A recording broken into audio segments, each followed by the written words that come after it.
900 hours Central Africa time here on the Newsroom, Jumbo Africa. I'm Elvis Preslin. I'm Kendall Makamate. We'll be with you until 12 o'clock today. Now, the focus today is on 16 days of activism against gender-based violence, Kendall. An international campaign to challenge violence against women and girls. Absolutely, and we want to find out from you, getting into that narrative and actually getting involved with you on this particular question. We've got a poll that we have put up for you. You have been interacting on this poll, and let's see what's being said about the question for the poll. Well, in fact, there's also a question that says, how do we change the narrative around gender violence? But let's take a look at what you are telling us. Malibongo says not only society, but also victims make excuses for men who were abused by blaming themselves. So these are some of the comments coming through. Mandaza says nothing much is said about women who do abuse. Not really the question for the day for me. And then, of course, we are also conducting a poll, because the poll is very important, and we want to check with you, does society really make excuses for men who abuse? Right, 171 votes in on this poll. 72% say, yes, society does make excuses for men who do abuse. Well, you're also tweeting us on this point. Ikona Nazo says, the challenge that we are facing is an exclusive fight against it. We will not win this war against abusive behaviors if we only concentrate on a girl child. Let's toughen our laws to achieve harmony. Kagiso Munyadi says South Africa is a violent country historically, and as such, dialogue alone will not be enough to deal with this. We need harsher sentences. Well, we're going to discuss this exclusively today because that is the focus for today. It's about gender-based violence, and that's what we're going to focus on. But also we're having a sporting question. Kendall? Absolutely. We've got a massive matchup on the weekend. Telkom knockout final between the PSL, current PSL defending champions, who are at the bottom of the log, mind you, and Bloemfontein Celtic. We want to find out who's going to win. Yep. Well, let's take a look at what you are telling us. Siafana says no. But it's out of form these days, so the TKO, I give it to Bloem Celtic. Nazim Grootboom says a big no. Celtics will win the Telkom Knockout Cup final.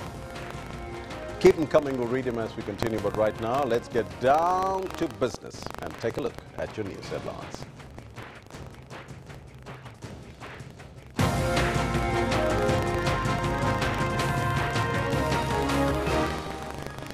Trade Union Solidarity's court application relating to a former Eskom CEO, Brian Molefe's 30 million rand payout, pension payout that is expected to be heard in the Pretoria High Court today.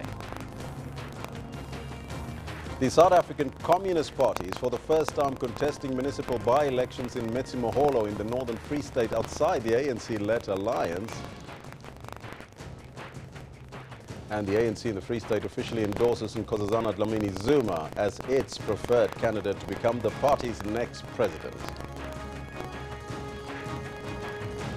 Those are your headlines. Before we get to the news, let's find out from Kendo Makamate what's happening on the sports front. You know what, Elvis, looking at those responses about the Telkom knockout, I think drinks are going to be on our colleague Marumo Kekana, who's a massive Bloem Celtic supporter, because everybody is saying Celtic is going to be taking the Telkom knockout this coming weekend. Good morning to you. This is what we've got for you in the sports today. Currently, they don't have maybe league results that they would like to have, but it doesn't mean anything. The Telkom knockout final is about to roll around, and Bloemfontein Celtic are wary of struggling PSL champions Bidwits Wits, who can't explain their poor form around this season. There's no explanation, and nobody can explain those things. Football, you know, scoring a few goals in the cup, but we're not scoring the goals in the league. Algerian Riyad Mahrez scores a wonder goal for Leicester as the Foxes shred Tottenham Hotspur's title dream with a 2-0 victory at the King Power Stadium. Mahrez trying to go! It's a sensational second from Leicester! And South Africa's sports team of the year, the Blitzbokke, is taking nothing for granted as it prepares to defend its World Rugby 7 Series title starting in Dubai this Friday. We had a phenomenal season last year, but we put that behind us now and we're only focusing on the upcoming season. All this in more detail we've got for you later on. Do stay with us as Elvis has got the news. Thank you, Kendall. Top story this hour. Trade Union Solidarity's court application relating to the former Eskom CEO Brian Molefe's 30 million rand pension payout is expected to be heard in the Pretoria High Court this morning.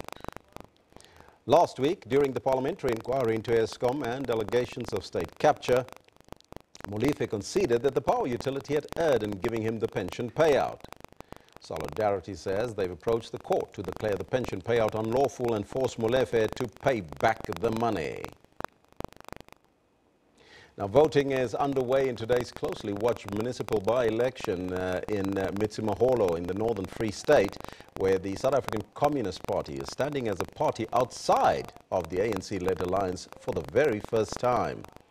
The major political parties will also be contesting the by-elections at Mitsimaholo, based in the economic hub of Sasolburg. Its governing coalition collapsed after failing to adopt a budget this year.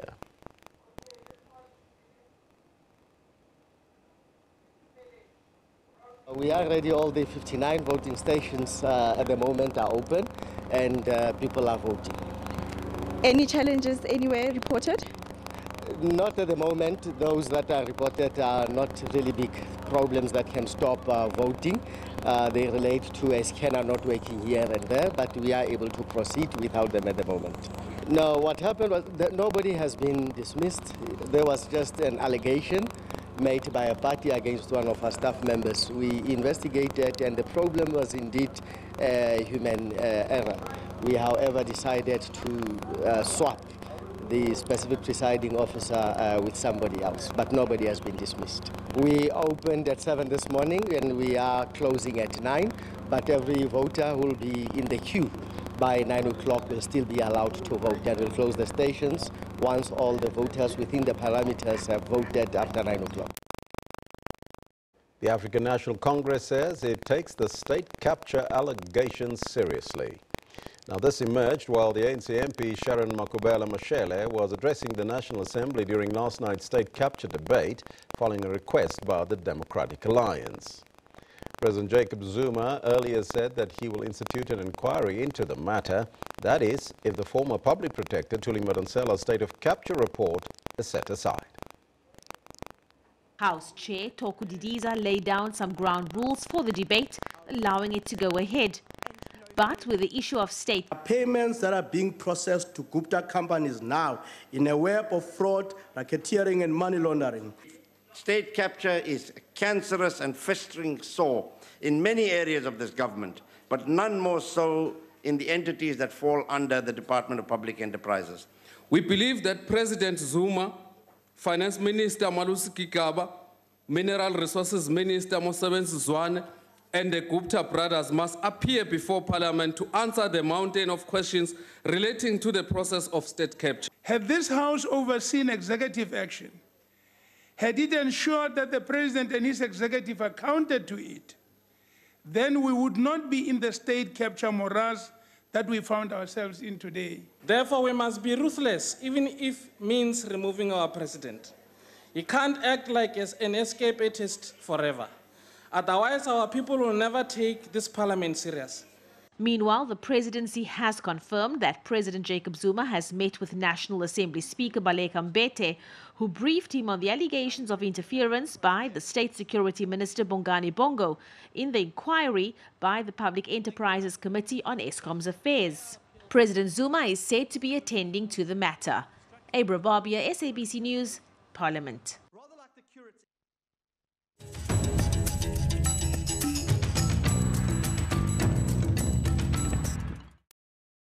The ANC in the Free State says that Dr. Nkosazana Dlamini Zuma received an overwhelming majority of votes in the province to be the next party president. Free State ANC spokesperson Thabo Mekwe says that all members of the party have accepted the outcome of the nomination. The province chose Mpumalanga Premier David Mabuza as the Deputy President. Free State Premier Ace Magashula was nominated as the Secretary General and Maitinokwane Mashabane as the Treasurer General.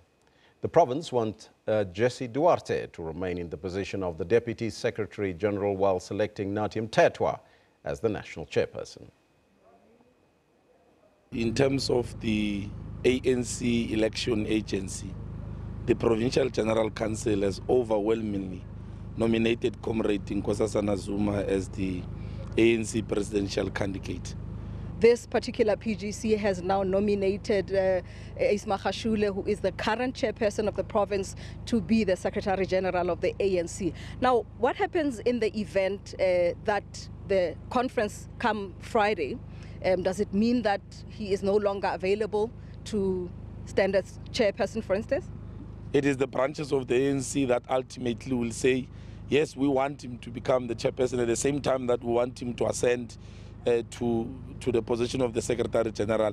It's not a contradiction to the constitution of the ANC. It only says if you can't contest at the lower structures, but you are allowed to contest at the higher structures. Meanwhile, the ANC in the Free State says that today's court ruling on the legitimacy of the provincial party's leadership has no bearing on the General Council that was held on Tuesday. Some members of the party approached the Bloemfontein High Court to have the leadership dissolved and the chairperson, Isma Khashule, removed. They argued that the Provincial Executive Committee's term in office has expired. The Free State ANC that presided over the Provincial General Council may be declared null and void by the court today, and that will open the door for the legitimacy of this gathering to be contested. Now, we'll go to that court proceeding as soon as we get the link up and running and as soon as it starts, so you have to stay tuned. Moving on, the ANC in the Eastern Cape is set to pronounce on its preferred candidate for the National Party leadership tomorrow. In the past few days, the Western Cape ANC has come out behind presidential hopeful Cyril Ramaphosa.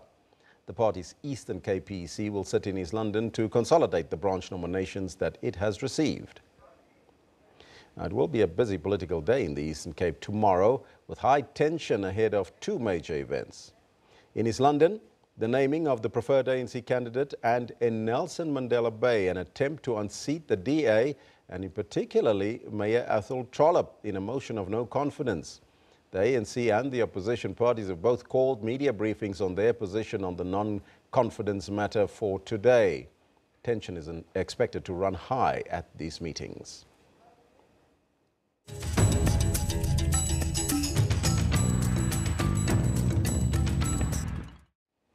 Two men implicated in the assault case involving the former Deputy Higher Education Minister, Mdu Manana, have been sentenced to 8 months in jail for a 30,000 rand fine. Tulani Mdaka and Cyril Madonsela had pleaded guilty to 2 counts of assault with intent to do grievous bodily harm. A video implicating them in beating up 3 women at a nightclub went viral in August. Manana had already been sentenced to 12 months in prison or a 100,000 rand fine for his role in the attack.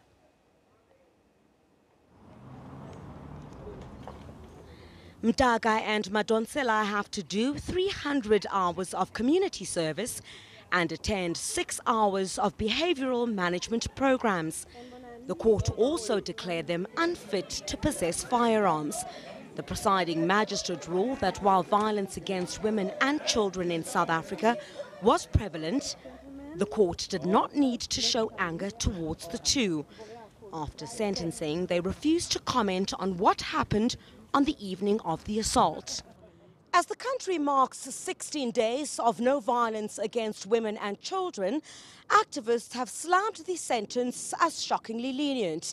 They say it does not deter others from committing similar crimes. Activist group People Opposing Women Abuse are outraged and believe the courts should be harsher on perpetrators of gender violence. We feel that it has come time when the criminal procedure has got to be amended in as far as the sanctions are concerned of the criminal acts. Because the intention of the law is really that they should deter potential perpetrators. People are still continuing to perpetrate and they get sanctions where they just pay even an option of a fine and imprisonment of 8 months. It's really nothing. All 3 men convicted of assaulting the women have again committed to apologizing to their victims. Griselda Lewis, SABC News in Johannesburg. Now, as we focus on gender violence today, that is the question, of course. It's a lot of questions around gender-based violence in South Africa, and we're asking you a question as well as the poll today, but we'll come back to that in a short while. Meanwhile, the Minister of Planning, Jeff Radebe, has described children as important citizens of South Africa. Radebe delivered a keynote address during the launch of the South African Child Gauge 2017.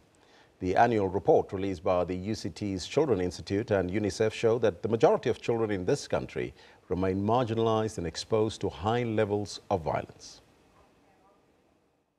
Many children are still trapped in poverty and are excluded from important aspects of social, economic, and political life.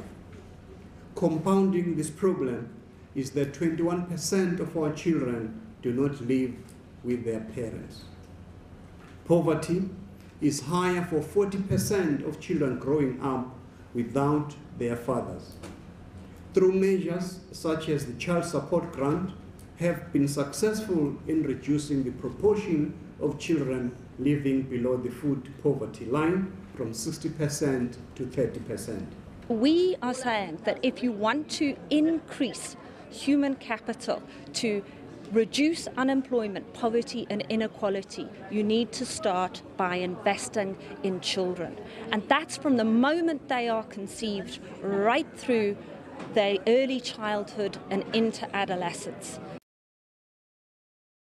Now, members of the African diaspora community in New York have rallied outside the Libyan mission to the United Nations, calling on the international community to stamp out slavery and human trafficking of migrants in the North African country. The United Nations Security Council is threatening to impose sanctions on Libya over the matter. African people, are you ready? Yes. Say no to slavery. No to slavery. No to slavery. No to slavery. Migration from Africa is because we're having a problem in Africa. So if we're going to be migrating to Europe, they can accommodate us. Because with the resources that they get from Africa, they should be able to help us. We're not migrating because we want to migrate, because things are not working in Africa. So if they can turn around and say to us, listen, we can help you guys create employment, help you guys some financing, organizing a job program, I think we should be able to stay home. No justice, no peace. No justice, no peace. Anytime I have the memory at the back of my mind, I can't stop crying, because I know how mothers are feeling. I know there are women in Africa who have not seen their kids, their children, for years. And they are also always expecting their children back home, not knowing that they are killed. So I stand here to fight for those mothers who have lost their children. I'm here to say no to slavery on this war. I cannot believe it, and that our brother and sister be put in this situation, in this bad situation. I'm here to say no on this. I'm here to say no to slavery in Libya. Our brothers and sisters have been sold, so we want to say no to slavery in Libya. That's what I'm here to stand for. How did you feel when you saw those pictures? When you saw those pictures for the first time of black men being sold? I was angry. I was mad. I was angry, you know. So I'm here to say no to slavery in Libya. We're here to stop the slavery. And in Libya, we're here to stop the slavery. Because we black people not to sell. We're not the black people to be sell. We have your brother, sister over there to be sell, like chicken. We don't want that. You have it. Now, today, of course, our focus is on the 16 days of activism of no violence against women and children. And we are conducting a poll. Let's take a look at the poll. We're asking you that question. Does society make excuses for men who abuse? 16 days of activism. That's the hashtag #MeToo, hashtag gender-based violence and patriarchy. 212 votes in, 72% are saying yes. As a society, we make excuses for those men who abuse, and only 28% does not agree. We'll read some of your comments a little bit later on this poll. But right now, 16 days of activism against gender-based violence is an international campaign to challenge violence against women and girls. The campaign runs every year from the 25th of November, the International Day for the Elimination of Violence Against Women, up until the 10th of December on Human Rights Day. It also focuses on seeking prevention interventions to the ongoing violence that are perpetrated on women and children. For more on the launch of the campaigns, we are now joined in via Skype by Nsiki Susulu Sigapi, a stakeholder relations and coordination and outreach at the Department of Women Affairs. A very good morning to you, Nsiki, and welcome.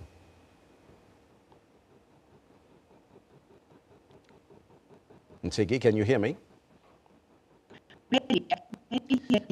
Well, it seems like we're having a connection problem there. We're going to try and resolve that and come back to that interview. So meanwhile, let's take a look at what is happening on social media. And we start with hashtag North Korea. Now, North Korea successfully launched a new type of intercontinental ballistic missile today. And according to the North Korean state television, the intercontinental ballistic missile launched by the North Koreans was a Hwasong-14, according to the official from the South Korean Defense Ministry. Now, this is the same type of missile that North Korea tested, and they fired twice in July. Meanwhile, the French President Emmanuel Macron has promised massive support for a new international drive to repatriate African migrants that are stranded and enslaved in Libya. The French leader, making his first trip to Africa since entering the LSE Palace, is also proposing an EU-African initiative to strike out at those people traffickers guilty of crimes against humanity. Now, tomorrow, we'll dig deep into that story about slavery in Libya and on the African continent. Some suggest that this has been ongoing for years, so you don't want to miss. That is our focus tomorrow on the slave trade in Africa and around the globe. And then hashtag Grammy rap superstar Jay-Z led the nominations announced on Tuesday for the Grammy Awards as the US-based music industry embraced hip-hop for its top honors. A move that some critics have said is long overdue. Jay-Z received 8 nominations, followed by his fellow rapper Kendrick Lamar at 7. And retro R&B star Bruno Mars at 6. Of course, our very own South African group. You've seen them earlier on Morning Live. They also received a nomination, so we'll be clamoring for them as well. Now, picture of the day comes from Julia McFarlane. Angela Lansbury is cancelled, it says. Now, if you know Angela Lansbury, Murder, She Wrote, she's the person that wrote that particular story, 92 years old. And of course, she indicated that woman, attractive woman that is, must take some blame for harassment. The point she's trying to make is, of course, that women are trying to doll themselves up and they became victims of that particular situation. Well, what do you make of that? Some suggesting that she's too old to make such a statement. Well, your thoughts on that are welcomed as well. Comment of the day comes from Lesiba Ledwaba. Says congratulations to Banyana and Katlana Junior 11 for being nominated for the African Women's Player of the Year and African Team of the Year award. A glorious moment for football in our country. We thank you, Lord, for this wonderful ladies. Hashtag scoreboard. Now, in our courts today, first in the Free State, the High Court in Bloemfontein will deliver the verdict in the ANC versus ANC urgent application lodged by 26 party members. As you can recall, disgruntled ANC members have accused the party of violating its own constitution. They decried the prevailing climate of fear often characterized by violence. They've also argued that the party's provincial elective conference will be fatally flawed if it goes ahead this weekend. Now, we'll keep a close eye on that court case that's developing in Bloemfontein, and we'll go there live a little bit later to find out what's going on. Meanwhile, Trade Union Solidarity's court application relating to the former Eskom CEO Brian Molefe's 30 million rand pension payout is also expected to be heard here in the Pretoria High Court. Last week, during the parliamentary inquiry into Eskom and allegations of state capture, Molefe conceded that the power utility had erred in giving him that pension payout. Solidarity Chief Executive Dirk Herman says that they've approached the court to declare the pension payout unlawful and force Molefe to hashtag pay back the money. In the Eastern Cape, Two young men accused of slaughtering their 9-year-old brother will appear in Tsitsa Falls Periodical Court near Kumbu in the Eastern Cape today. That's after undergoing mental observation. 22-year-old Mawetu and his older sibling Luvo Gwayi, 26, are accused of murdering their brother Bushle. During their previous appearance, they told how they had slaughtered Bushle, or rather they said that they indicated how they killed Bushle with the intention to use his body parts and his blood to cure one of them. The case was postponed to allow Gwayi and his sibling to undergo mental observation. Now we'll keep you updated on these developments of these disturbing cases. Now tonight's special assignment edition will be presented by Aldrin St. Pierre of SABC News live from Sasolburg in the Free State. Now this is where political parties continue to campaign in the Metsimaholo or local municipality in Sasolburg at the weekend ahead of Wednesday's municipal by-election, which will pit the ANC against its alliance partner, the SACP. We'll keep you updated. But right now, let's take a short break. We'll be right back after that and see if we can connect with that interview to discuss 16 days of activism against gender-based violence.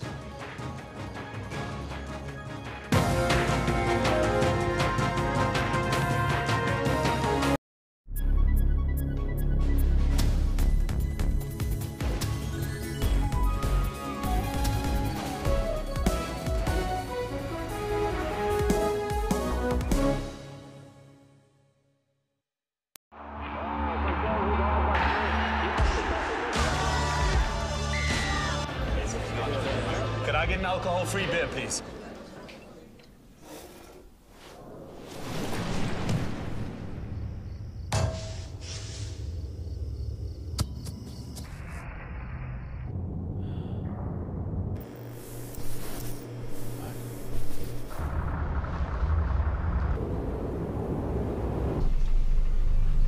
Are you sure about that?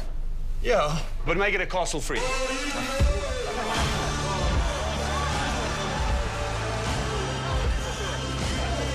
Castle free, 0% alcohol, 100% Castle.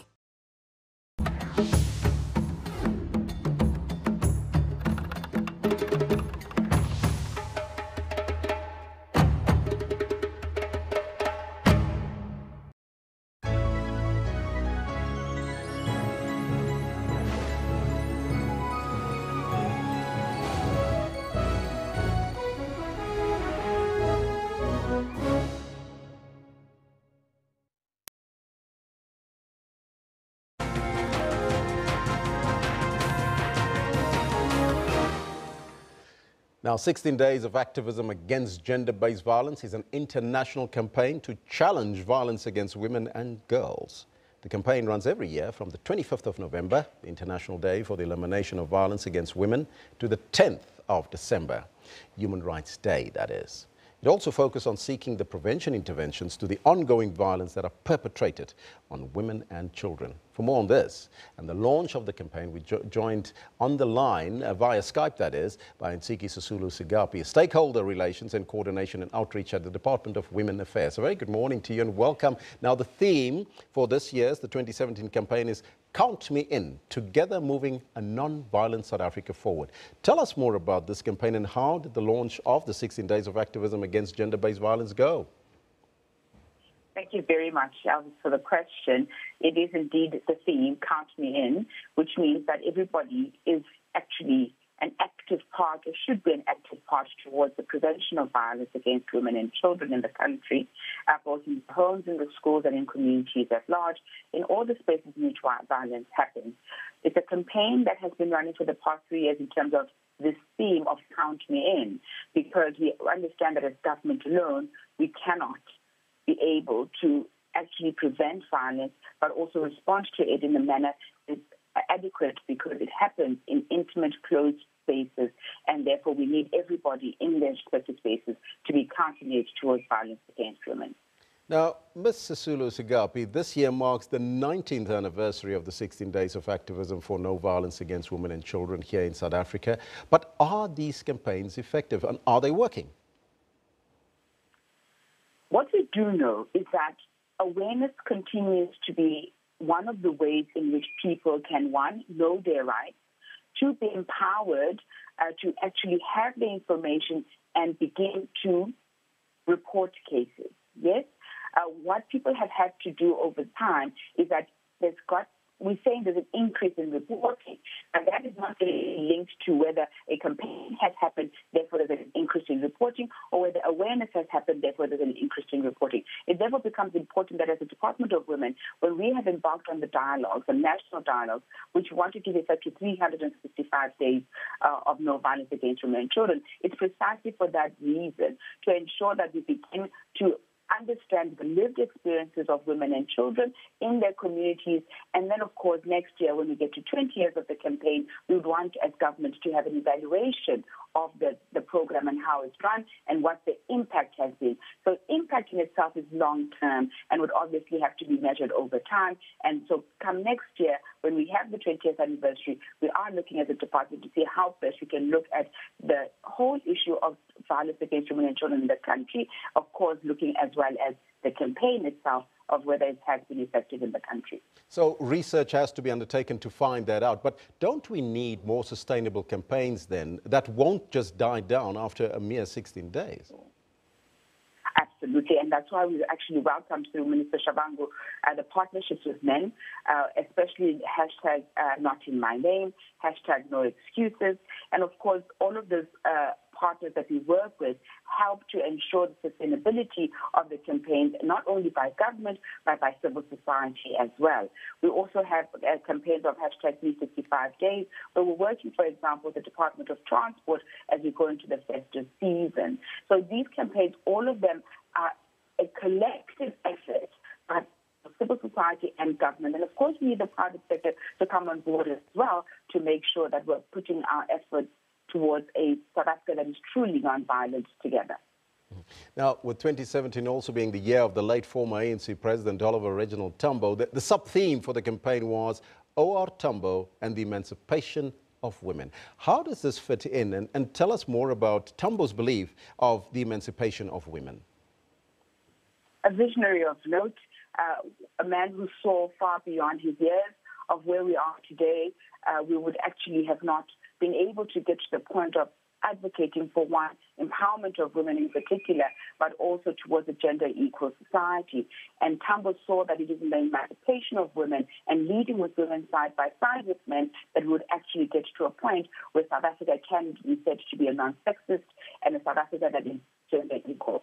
He actually had foresaw this particular time in our society, not one that is violent necessarily, one that is inclusive of women. The women are seen as equal, both in the home and also in the workplaces and in society as a whole. And that's the emancipation of women is paramount if we're truly going to be a gender equal society. The emancipation of women, is that perhaps an indication that this can change the narrative around gender-based violence?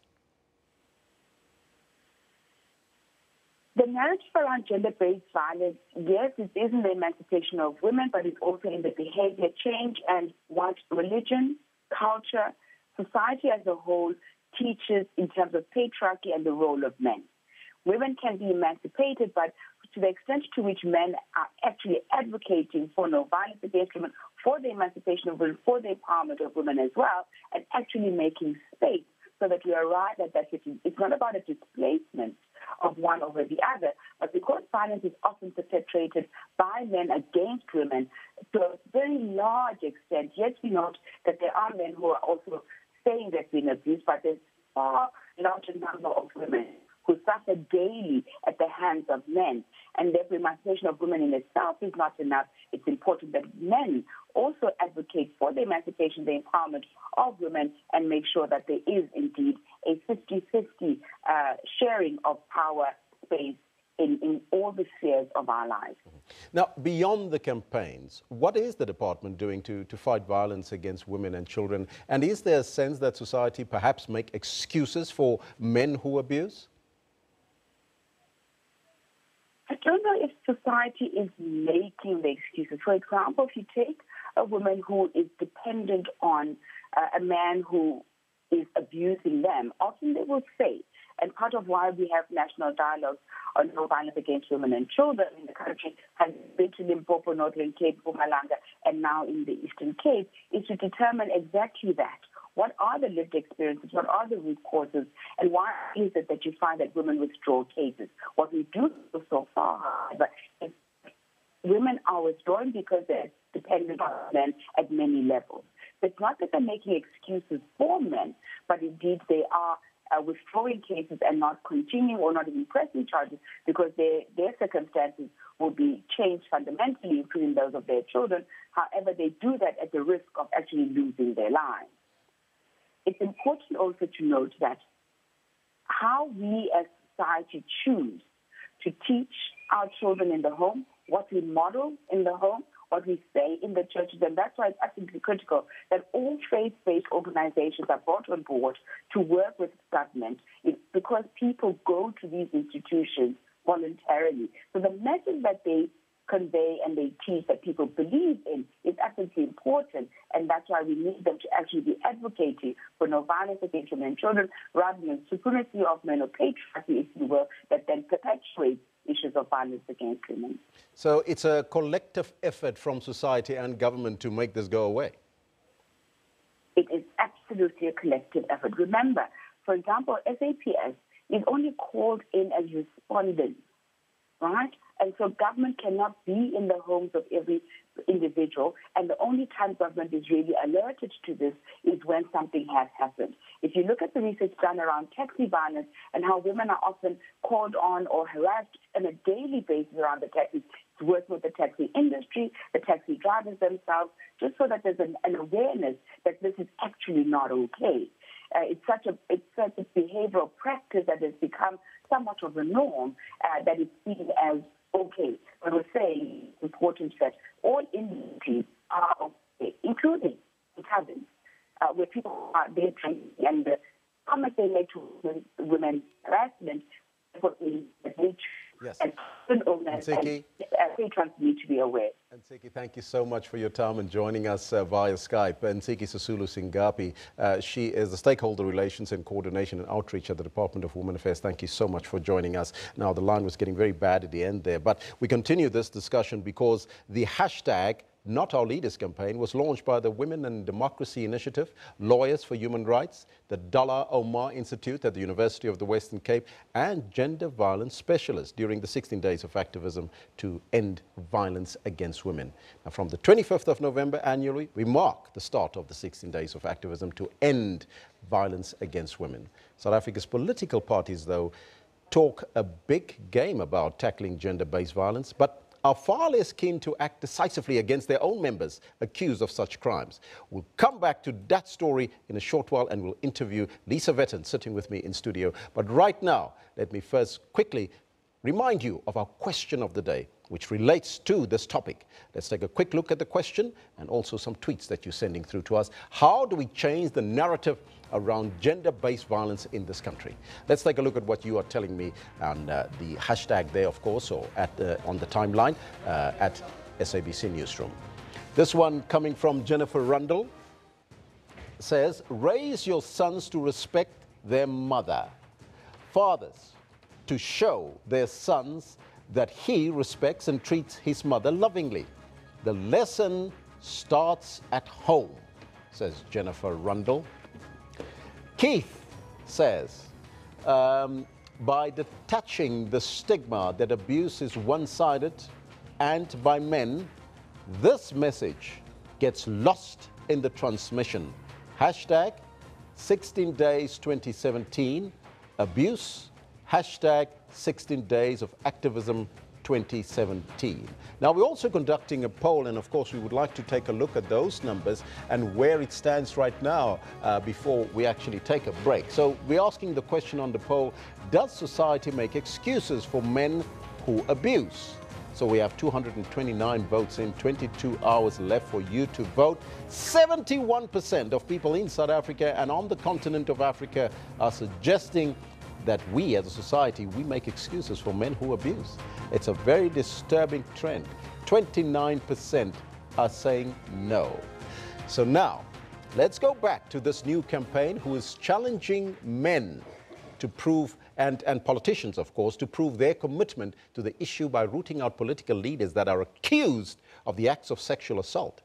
Now, for more on this, we're joined by gender activist Lisa Vetten here in studio. Very good morning to you, Lisa, and welcome. Morning, thank you.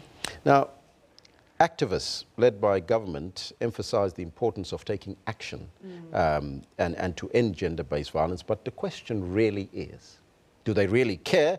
And do political parties walk the talk? No, they don't. And I think they're very fond of putting the problem out there in society generally, rather than going and looking inwards and their own political homes to see what's going on. I mean, yesterday we had the case of the protection order obtained against the mayor of Mfuleni, who has been accused of sexually grooming a 14-year-old. And of course we had the former Deputy Minister of Higher Education, Mduduzi Manana's two accomplices in court yesterday. And those are examples of what we're talking about, is we have political leaders who stand up and make beautiful speeches, fine words, but their actions don't match what they say. And so we want to try and get beyond slogans and say, show us, when you are faced with a case, what you are going to do. So tell us about this Not Our Leaders campaign, the hashtag. Well, we chose the hashtag because we wanted to highlight that this problem goes beyond Mduduzi Manana. So we have identified 16 cases that have occurred just this year that involve a political representative or their party, and over the 16 days or the 10 weekdays, we are releasing a name each day to say, this case has happened. Why is it not getting the public attention that it deserves? Why have we focused only on Mduduzi Manana when we have so many other cases? Why are we not calling for these particular individuals to have action taken against them? Why are they not being suspended? So what we're trying to do is highlight that the problem is very much bigger than one or two individuals, and that we also have problems in the way parliamentary policy is developed, the Municipal Act is applied, for instance, and I think it also raises larger questions about what do we look for in a politician? Why are they allowed to stand when they have rape charges against them, for example? So we also want to point to where we need some structural change in our system. So you're focusing on stories that really sometimes fly under the radar and people don't take notice of. But the campaign is challenging politicians to prove their commitment to root out those political leaders accused of sexual violence against women and children. Absolutely. So Are you only focusing on politicians, though, or is it the general campaign? No, we're focusing on politicians, and I think we've chosen politicians because they firstly are in positions of responsibility. They make the laws. You cannot have those who are hostile or who are themselves abusive making law and policy that addresses violence against women. They're also supposed to be allocating budgets. And clearly, if you don't support this as an issue and are yourself abusive, you're not going to give a budget. And then no one's going to be able to do the work. And nor are you going to be holding government departments to account. And not only that, you're telling society that there are two standards. There's one for you and me, because I'm a politician, I get away with it. And that's what we want to also challenge. So in the end, what are you hoping to achieve with hashtag Not Our Leaders campaign? Well, we'd like to raise awareness that the problem is very much bigger than one or two individuals. So somebody we're highlighting, for example, is Sipho Masalani, who appears tomorrow in the Garankuwa Magistrates Court. Now, he has been charged with 4 different counts of rape committed over a period of 2 years, along with robbery. What is truly disturbing is that the ANC have said they support him, they're not going to suspend him, and they're not going to investigate the matter.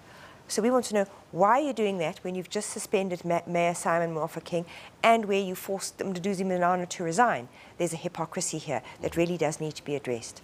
Now, the African National Congress Constitution, Rule 25, that allows for the suspension of members that are accused of engaging in sexual or physical abuse of women. So why do we need a campaign to remind them of that particular rule? This is exactly the point, is we need to have far less hypocrisy in our politics. We need to remind people that there are rules. They're not just pieces of paper. They're there to be applied. So that's our example with the ANC. We see a very similar problem in the IFP. Our candidate yesterday was Mqadisi Mapisa, who's the deputy mayor of Abaqolusi in KwaZulu-Natal. He's also facing criminal charges. He goes back in January. The IFP have also refused to suspend him, even though their constitution says that they will do so when somebody is accused of criminal charges. Let's look at the campaigns in general. I've asked the question a little bit earlier to the department, but do you think that these campaigns or other campaigns against violence against women and children, do they actually work then? No, I think they're far too general. You know, they use broad statements like speak out, break the silence. Okay, so the cases we're using as our examples, those women did speak out. They did break the silence. What they were met with was abuse in return. I mean, an example we'll be using on Friday, that woman, after 8 years, eventually had to go and get a protection order against her municipal manager because she spoke out, but the management there was deaf. So I think our test is to look at particular cases. Do we act? Do we make those slogans meaningful? And if we don't, then that's all it is, sloganeering. But why are men always left out of these campaigns to raise awareness about gender-based violence? I don't think they're left out. One is calling on them to act. I mean, in our particular campaign, Not Our Leaders, we are talking predominantly about male political leaders who are in the position to do something about these men. This is their opportunity to stand up and show that they actually do walk the talk. And unfortunately, they're not doing so. I've also asked the question earlier, but I would like to test it with you because we're testing it with our listeners and our viewers, rather, as well this morning. How do we change that narrative when it comes to gender-based violence? I think when we have individual cases, we act because the narrative is shaped through the actions that we take. So if we have a narrative, oh, speak out, stop, there's no excuse, but when we are faced with an actual case and we do nothing, then I'm sorry, the narrative is that we don't believe our own story. So I think if you want to change a new narrative, it's to take these cases and to actually do something different about them, to say, we don't support this, and therefore we are suspending you immediately.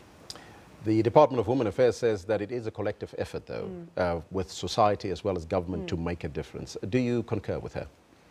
Well, absolutely it is. I mean, and here I think, although ours is perhaps a somewhat more confrontational approach, as civil society we are challenging government to take action, to put, and not just government, political parties, to say, put your money where your mouth is. You say you want to make a difference, you have a real and concrete example and opportunity to do so. So what's stopping you? Lisa Vetton, keep on fighting the good fight. Thank you. That was Lisa Vetton, gender activist and, of course, a gender violence specialist here in studio with us. But we're asking you that question. Remember, participate in the poll. We'd like to test you on that. We're asking you, how do we change that narrative when it comes to gender-based violence? We'll take a short break. We'll be right back after that.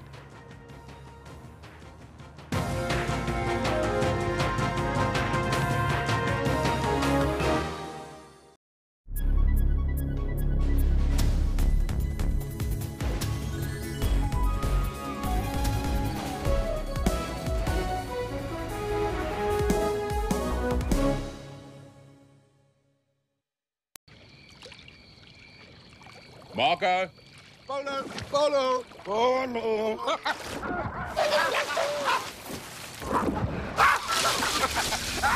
2 weeks earlier. Gentlemen, welcome to our pub. Castle. Share a castle, make some new friends.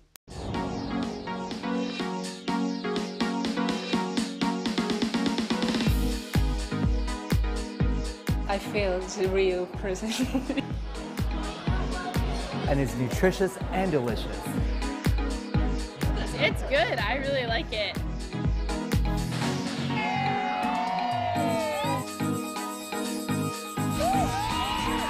This celebrates being South African. We love our beer, we love our food, we love our music. For knowing who are going, you must know where you come from. I'm excited to be part of this year. For all your travel trends, catch us every Sunday, 12 midday on Channel 404.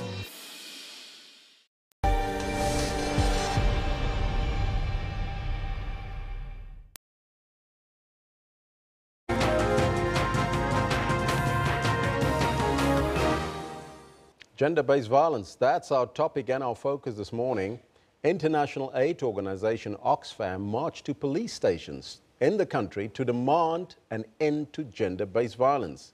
Oxfam has called on heads of institutions to take responsibility and to fight against violence against women and children. Now, for more on this, we are joined by Ricky Manyuku, gender rights partner at Oxfam. A very good morning to you, Ricky, and welcome. Good morning, Elvis. Talk to me about the marches that happened yesterday, and was it nationwide? We marched in 5 different provinces yesterday. It is nationwide. Oxfam, along with its partners throughout the country, came up with a campaign called The People versus Her. And then our campaign focuses on institutional culpability for gender-based violence. We're really saying that everybody's responsible, but people also have institutional power and institutional responsibilities. And sometimes they don't realize that. Yes, and if we understand our institutional culpability, we can change the underlying culture that enables gender-based violence. How successful do you think the marches were yesterday? It is interesting because it wasn't just marches. There was also a campaign targeting the minister of the SAPS, Fikile Mbalula. We've had no response from the ministerial level, but in the marches, we've had responses and engagement at particular stations. So we chose stations in each province where there have been problems reporting cases, where victims are saying that they are experiencing secondary victimization, where cases that have been reported have not been finalized. And we marched against those stations and engaged with those stations to say, you, as policemen, have a responsibility. And it's not just about the cases that you work with. If you're not successful in those cases, you leave a social impression that it's all right to commit these crimes.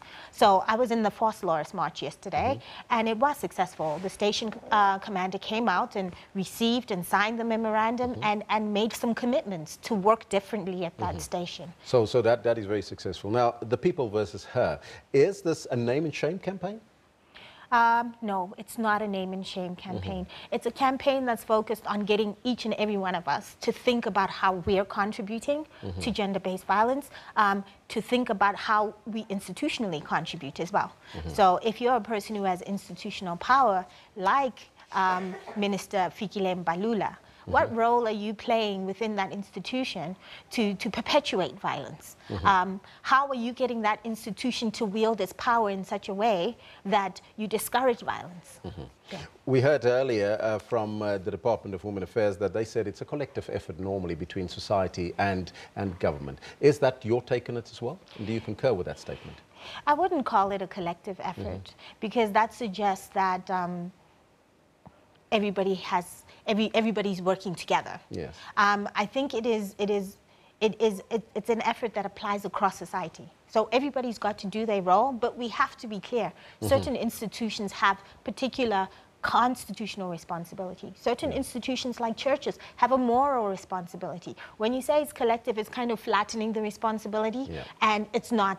You know, a church has far more influence in our society than an individual, and you can't equate the responsibilities. Now, the interesting thing, the campaign yesterday included a wanted poster which identified heads of institutions that your organization felt are not doing enough really to root out this problem of violence against women and children. Who are these leaders? It's not even that they're not doing enough. They're doing particular things that perpetuate violence. So if you are the leader of the South African Police Service and the people who work under you are perpetuating violence by not investigating cases, by turning victims away, they build a society of impunity. They build a society where members of the community know, I can rape and I won't be dealt with. I won't be investigated. I won't be arrested. You're committing a crime. We call it a crime against humanity. We call it a crime against women and non-binary people. How important is it for police stations to have dedicated gender-based violence police officers? I don't even want to say that they should have dedicated gender-based. Every single police officer must understand their responsibility to women and non-binary people who are members of the society. It is inherent in your responsibility to serve the people, and that includes us. I've asked all my guests thus far, but I would like to test it with Oxfam. How do we change this narrative of gender-based violence against women and children? I think that's what we're trying to do with this campaign. We're trying to get to the complexity of the matter and say it's not as simple as changing laws. It's not as simple as putting policies. It's not as simple as pursuing cases. We really have to think about how each of us individually are contributing. We have to think about the complicity we play in perpetuating violence. And so we're encouraging people now to think about their roles, both institutional and personal again. What role do you play? How do you perpetuate violence? As a parent, as a teacher, as a head of an institution. So, and we're challenging 5 key sectors. So we're not only going to be looking at the police service, which I'm convinced we will stay on until we get a response, but we'll also be looking at the media sector itself. We'll be looking at the justice sector. We'll be looking at the churches sector, because we think that specific institutions continue to perpetuate violence, and they have to change their narrative. Yeah. And finally, how do we spread then that awareness about that institutional culpability and capability that people have? This is done through engaging and cooperating. So even in some of our marches yesterday, they were dialogues that emerged from the marches, getting people to talk about, okay, this is what we're experiencing, this is what we think. There's a lot of work that needs to be done in terms of sensitizing and building awareness, and that has to be built on a policy platform of being committed to behaving differently. And it has to be built on what we call the National Strategic Plan. I mentioned yesterday that in the Western Cape they marched to Parliament because they were calling for a national strategic plan. We think what is happening with gender-based violence in South Africa is a national disaster. The stats that are being reported, the cases that are being reported on a daily basis are literally saying that women and children and non-binary people are besieged. So we need, as a nation, in every institution, to put a plan for change. Just like we fought to end racism, we must fight to end gender-based violence. Ricky, thank you so much for joining us here in Thank studio. you. That was Ricky Manyuko, gender rights partner at Oxfam. I would like to get your thoughts on our question as well as on our Twitter handle and, of course, on our poll. Please let us know, what do you make of gender violence in South Africa and how do we change that narrative? We'll take a break.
Are your eyes in all major events around the world.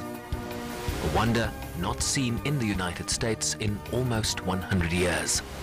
It looks like the sky of a different world. You see the stars out during the day. You see a sunset 360 degrees all around you. Before you leave, make sure that Rob Byrne is taking you through traffic alert all around South Africa. All we can do is stick to what we do and focus on our own job and not focus on them. The Boks will also don the red jersey in this match to mark the 25th anniversary of rugby unity in South Africa. An update on all major currency to guide you. A story of women in jail told in pictures by Fatima Mir through art that will blow your mind. Set the agenda for the day with Morning Live. Our stories. How do I begin? Our lives. When all seems to fail, we will raise our voices a bit louder for our justice. I went into absolute shock. My whole body was shaky. I couldn't hold a phone, but there he was. I couldn't believe the nonchalance that they were still in the area 2 weeks later. And in times when the justice system is not able to help us with our individual battles, I'm willing to do anything. What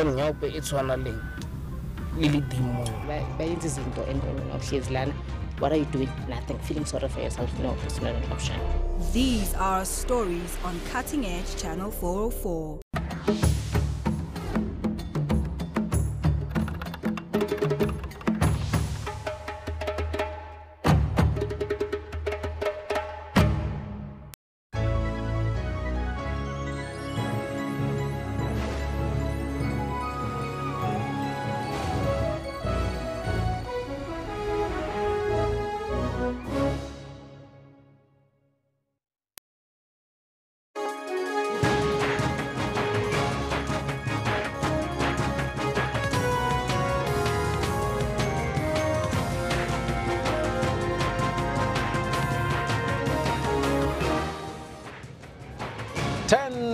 100 Central Africa time here on the newsroom. Jumbo Africa. I'm Elvis Presley.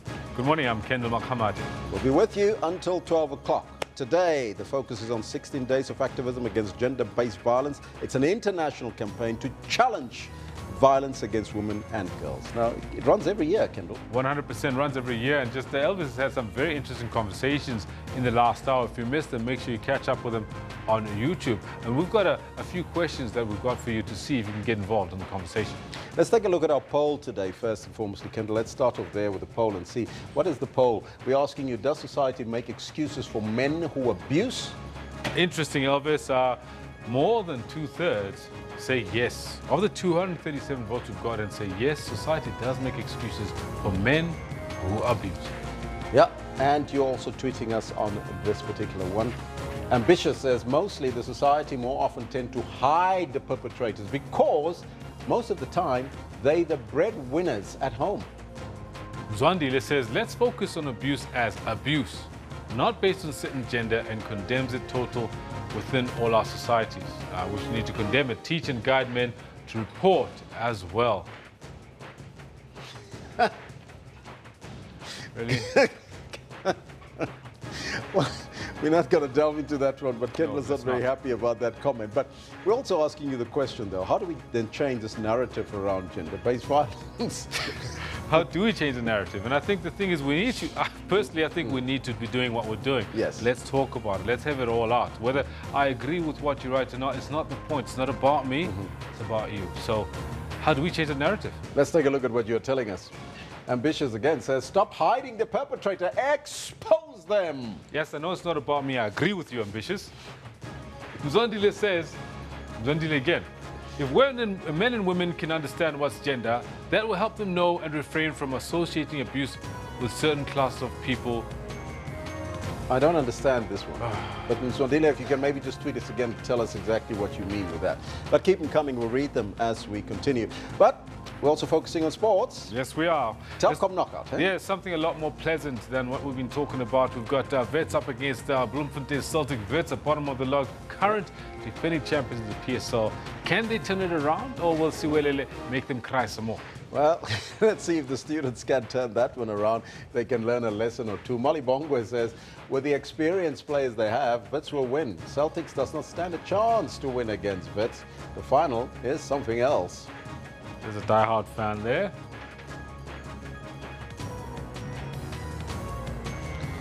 Well, it looks like that's the only one we have, Kendall. Yeah, and I think we've got another one saying Celtic will win. That was from Ambitious as well. Very interesting comments there. Keep them coming, but right now let's get down to business and take a look at your news headlines.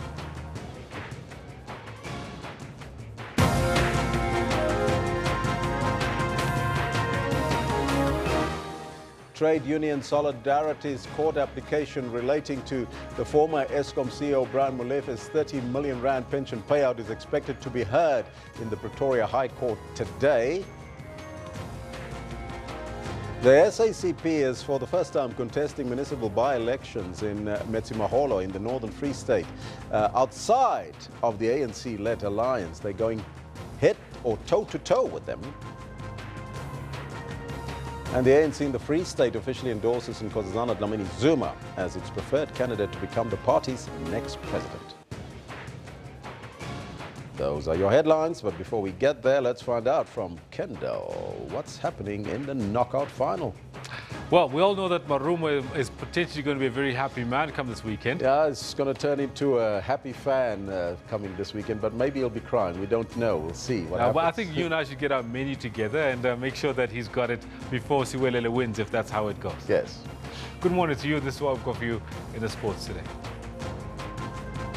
Currently, they don't have maybe in league results that they would like to have, but it doesn't mean anything. The Telkom knockout final is about to roll around, and Bloemfontein Celtic are wary of struggling PSL champions Bidvest Wits, who can't explain their poor run of form this season. There's no explanation, and nobody can explain those things. It's football, it's, you know, scoring a few goals in the cup, but we're not scoring the goals in the league.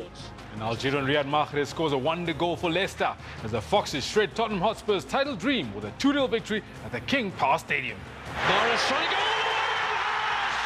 It's a sensational second from This is South Africa's Sports Team of the Year. The Blitzbokke has taken nothing for granted as it prepares to defend its World Rugby 7 Series title starting in Dubai this Friday. We had a phenomenal season last year, but we put that behind us now and we're only focusing on the upcoming season. All this and more we've got for you later on the Sports Bulletin. Do stick around as Elvis has got the news.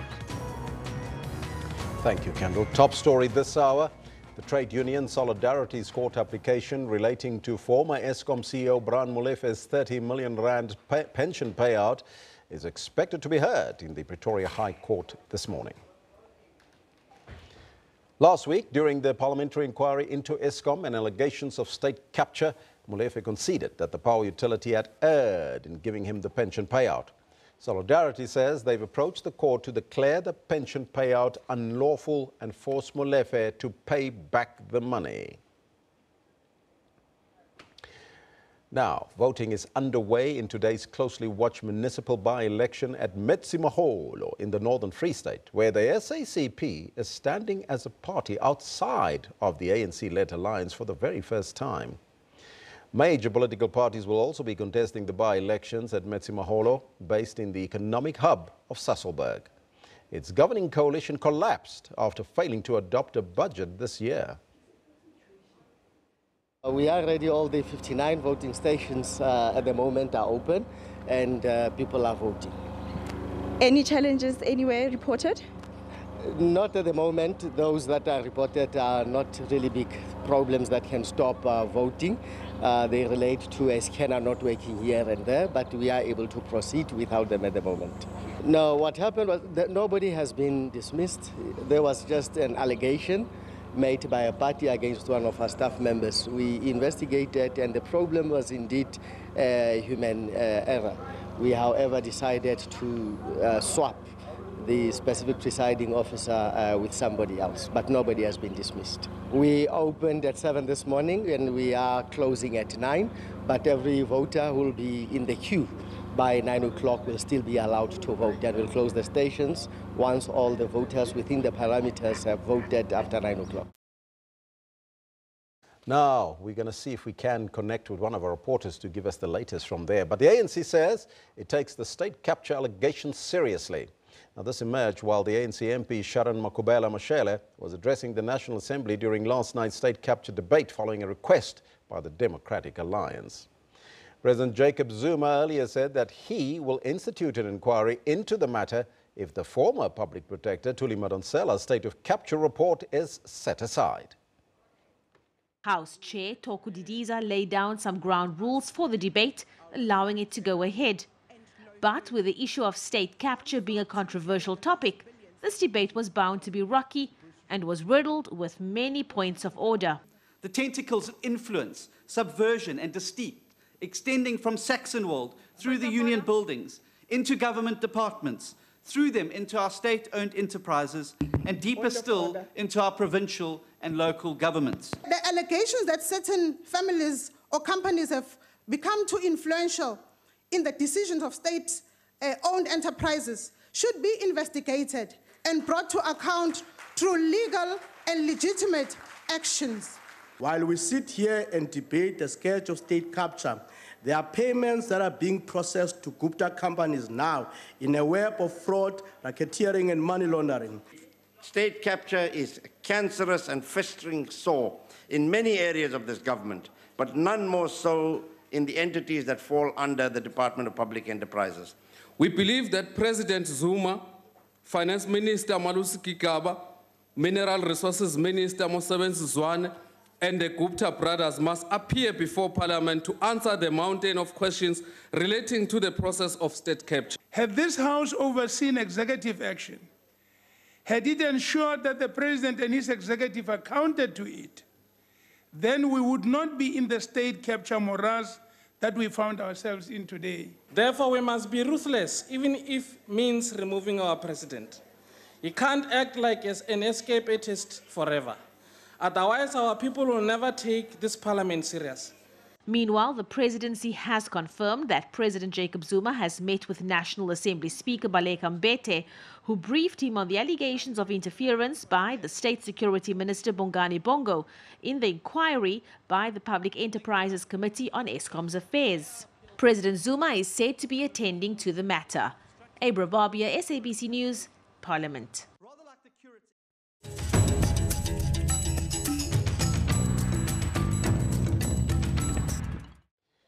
The African National Congress in the Free State says that Dr. Nkosazana Dlamini Zuma received an overwhelming majority of votes in the province to be the next party president. Free State ANC spokesperson Thabo Mwekwe says that all members of the party have accepted the outcome of the nomination. The province chose Mpumalanga Premier David Mabuza as the deputy president. Free State Premier Ace Magashule was nominated as the Secretary General and Maitena Kwane Mashabane as the Treasurer General. The province wants Jesse Duarte to remain in the position of the Deputy Secretary General while selecting Nathi Mthethwa as the National Chairperson. ANC Election Agency, the Provincial General Council has overwhelmingly nominated Comrade Nkosazana Zuma as the ANC presidential candidate. This particular PGC has now nominated Ace Magashule, who is the current chairperson of the province, to be the Secretary General of the ANC. Now, what happens in the event that the conference come Friday? Does it mean that he is no longer available to stand as chairperson, for instance? It is the branches of the ANC that ultimately will say, yes, we want him to become the chairperson at the same time that we want him to ascend to the position of the Secretary General.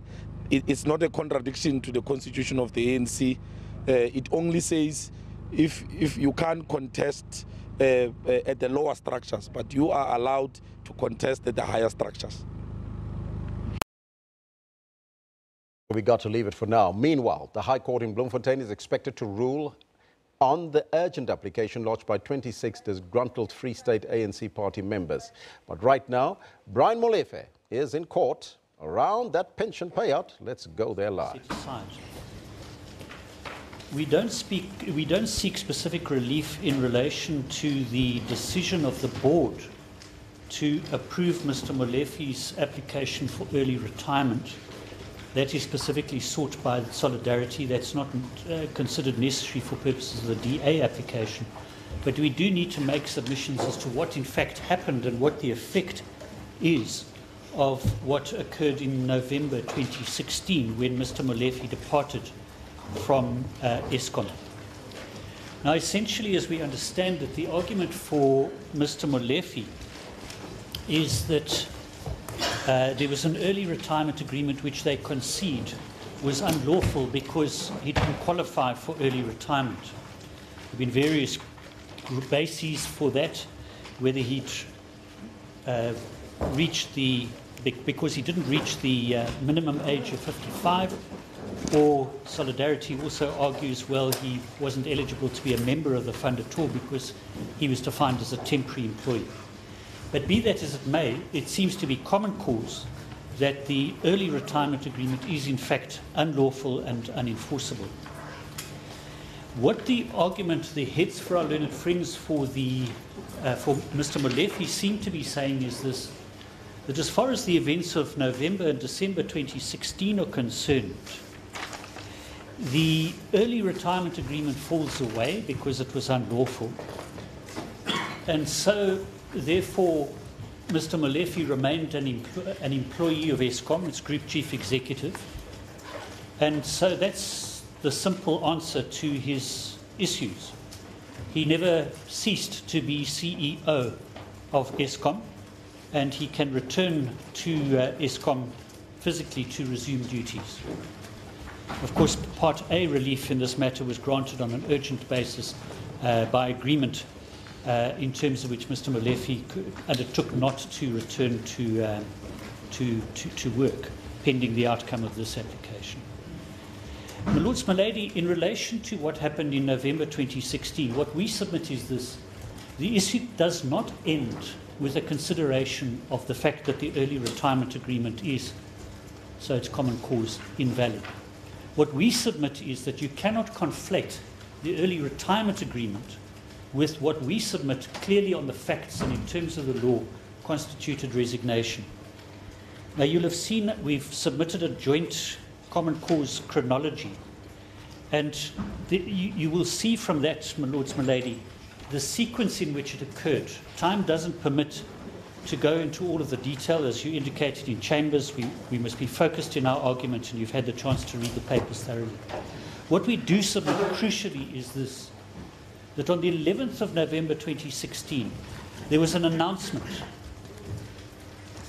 There was an announcement by Mr. Molefe himself, by Eskom, and by the Minister. All of them announced the departure by Mr. Molefe. Not a word was made of his taking early retirement. What's significant also is that when that announcement was made,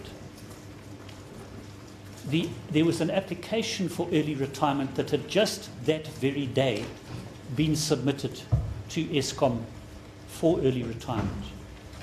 It was only considered thereafter, after the announcement was made, ultimately approved by the board, the application for early retirement, on the 21st of November 2016, 10 days after the announcement of his departure. That was a year after the first similar request. Correct, yeah. What is the significance of that? Of the earlier request. Because there was a silence after that. There was silence, but the fundamental point we are stressing is simply this, that it was never approved before the announcement. What do you make of the point that this request was made a year earlier? Well, we submit it has no significance. It has no significance in relation to this factual inquiry as to whether or not he resigned.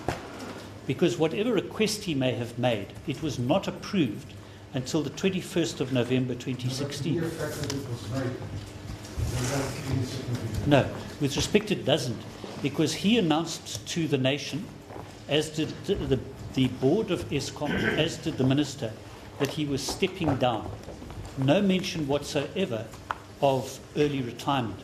And a crucial point we would submit is this. Well known, obviously, the length of service, his own age. Why would that request have been made? That with respect is something Mr. Molefe has to explain, and that's never properly been done. Well, what we say, it's just part of a pattern of manoeuvrings by him, simply to get additional benefits to which he wasn't entitled. But it doesn't affect, we would submit with respect, the point that I'm dealing with, which is whether or not he resigned. No, the point of the question is, what do you make of the mere fact that this request was made? Well knowing the objective facts at the time. Well, it certainly was completely unreasonable and irresponsible on his part. When you made that announcement, he was stepping down. Good governance, yeah.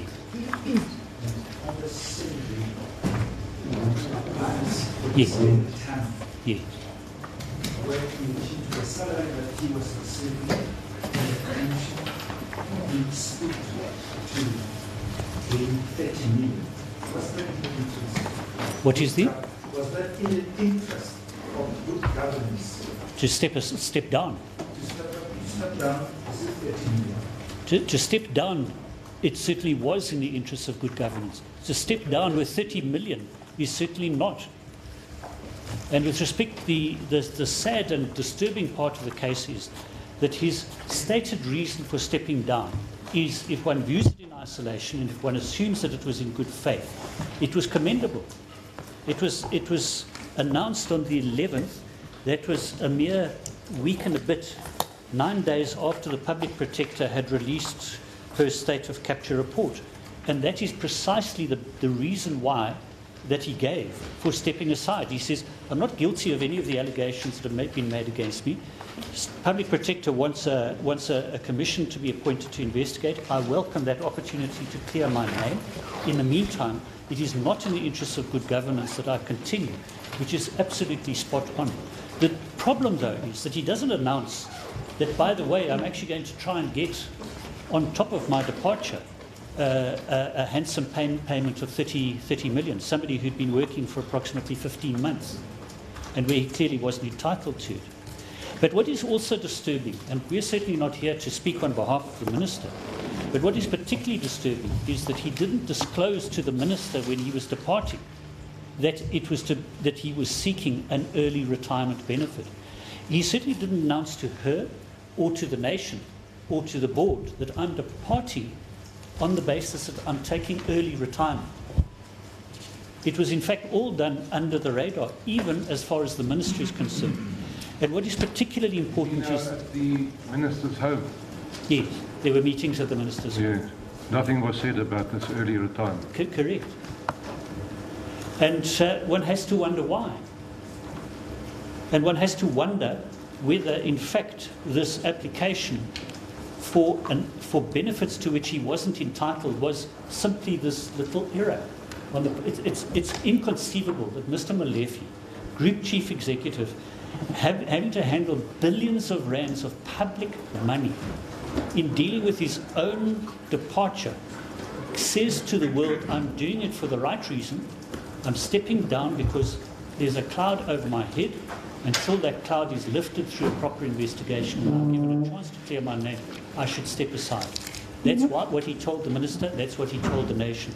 And the minister endorsed it and the board endorsed it. He doesn't tell anybody, at least at the level of the minister, who is actually his nominal employer, or the nation. Well, actually behind the scenes, I'm trying to get this vast amount of money, which in terms of the rules I'm not entitled to. Mr. Kennedy, in the same press, you keep on saying he never mentioned the early retirement, but the words which were used is stepping down. There's nothing about resignation. No, the term stepping down is neutral. I accept that. But if it was something other than resignation, one would have said that. One would have said, I'm taking early retirement. And he certainly should have said that to the minister. Now, may I deal in this context, lady, with the issue of the error? There's all this paper dealing with the so-called error, and I've said one actually has to wonder whether it was truly a bona fide error. But on paper, I suppose one has to accept their version that it was simply a slip of the pen or something. But the error was not an error to which the minister was party. It wasn't common to the minister. Now they say that there was an error common to the parties, but one has to ask to which parties. It was an error common to Mr. Molefe and the board. Now, not to the minister, but it is the minister, not the board, who appoints and dismisses. And in particular, one has regard to the Memorandum of Incorporation. The MOI specifically provides for the minister to be the one to appoint and remove. Well, let me know that's common cause. Yeah. Now, Mr. Kennedy, can I just ask you in the same context, I hope? The board noted that he had resigned. And that minute, although there's a dispute about it, that minute was sent to Mr. Fuller from the Company and Intellectual Property Committee. Exactly. Let's now break away from the court proceedings there. That, of course, AfriForum, or Solidarity rather, Union, taking Brian Molefe to court over that 30 million rand payout from Eskom. Will go back there live. But meanwhile, the IEC in Metsimaholo has dismissed the presiding officer who was responsible for a polling station in Ward 8. This comes on the eve of the local government by-elections that will see political parties battle it out for 21 wards in Metsimaholo. Floor manager, will you cue the... On Monday night, the people of Metsimaholo got to share their expectations on SABC radio and television platforms ahead of the much talked about by-election. Good evening and welcome to this special edition of Special Assignment. My name is Aldrin Simpier. We're coming live to you from the Metsimaholo. And on television, residents engaged directly with politicians. The vote marked a watershed moment and an acid test for the SA Communist Party, which will be contesting elections for the first time. And the upcoming vote will act as a dress rehearsal for 2019. The debate on SABC platforms also saw the Communist Party locking horns with its longtime tripartite alliance partner, the African National Congress. The ANC is confident of winning back a municipality they lost in 2016.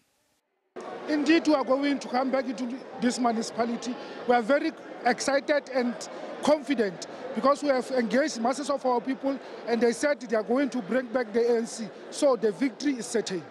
Meanwhile, the coalition that was formed with the help of the EFF votes collapsed. And this time around, those who were part of that coalition and the EFF itself are hopeful of winning outright. The Democratic Alliance, we have entered this election because we want to win. And we are going to win. We've got a track record where we govern very well. We are ready for Wednesday as economic freedom fighters. We are ready to take over Metsimaholo and govern and give the people's government to the residents of Metsimaholo. We have worked very hard, I think, since the dissolution of the council. We've been on the ground recruiting members and mobilizing the community, so we are confident that we are going to get a reasonable number of seats. The Communist Party, invited by communities and workers, we are ready to lead this municipality because the Communist Party, it is residing on the shoulders of poor people and workers of Metsimaholo. In fact, our chances are very high in making sure that we take these elections, simply because we have been there ever since 2009. Observers say that this by-election is a precursor of what's likely to happen should the ANC conference in December not find a way to mend the rifts between alliance partners. Dumalo Mohlaudi, SABC News, Johannesburg. As voting proceeds this morning in Metsimaholo in the by-elections there, we're now joined by our SABC News reporter on the ground, Palesa Moeti. A very good morning to you, Palesa. And can you tell us, paint us a picture of what is happening there this morning? Good morning, Elvis. It's been a relatively quiet morning with elections generally proceeding smoothly. However, I just need to bring clarity to one issue that I heard on the insert just now. Yesterday, we had a lot of news around an IEC official who had been apparently dismissed. We spoke to the IEC about that issue, and apparently that official was not dismissed, but rather moved to another voting station. We are told that there was a confusion there around whether or not she had actually inked a voter with ink that is supposed to, ensure that a person does not go and try to vote again. But that issue was apparently resolved by the IEC, and hence the decision not to dismiss, but rather to shift that official and swap her with another official who is currently at that station. That is the same station where we were earlier. It's in Ward 8. And we actually had to leave quite abruptly because political parties were not too happy to see us there. We'll be joined by Minister Des van Rooyen, who is here as the chairperson of the Interministerial Committee on Local Government Elections, just to come and observe how the elections are proceeding. Minister, thank you very much for joining us. Just let's reflect back on that incident at Ward 8, because you were present when, we were chased away by the political parties. Just a comment on what happened. Thank you very much, and let me pass my greeting also to your viewers at home. I think let's put this into correct perspective. The reality of the matter is that political parties signed a code of conduct to participate in this important democratic activity. And all political parties, for now, they seems to be complying. The only two political parties that really, chased us away from that station or had a problem about your presence at the media in that station and myself, it's EFF and one member of the Communist Party. So it's not all the political parties. We have 15 political parties who are participating in this important activity. And all political parties so far have demonstrated a high level of maturity, but also a high level of commitment to the code of conduct that they have signed. Now, Minister, tell us about the reason why you are here in Metsimaholo.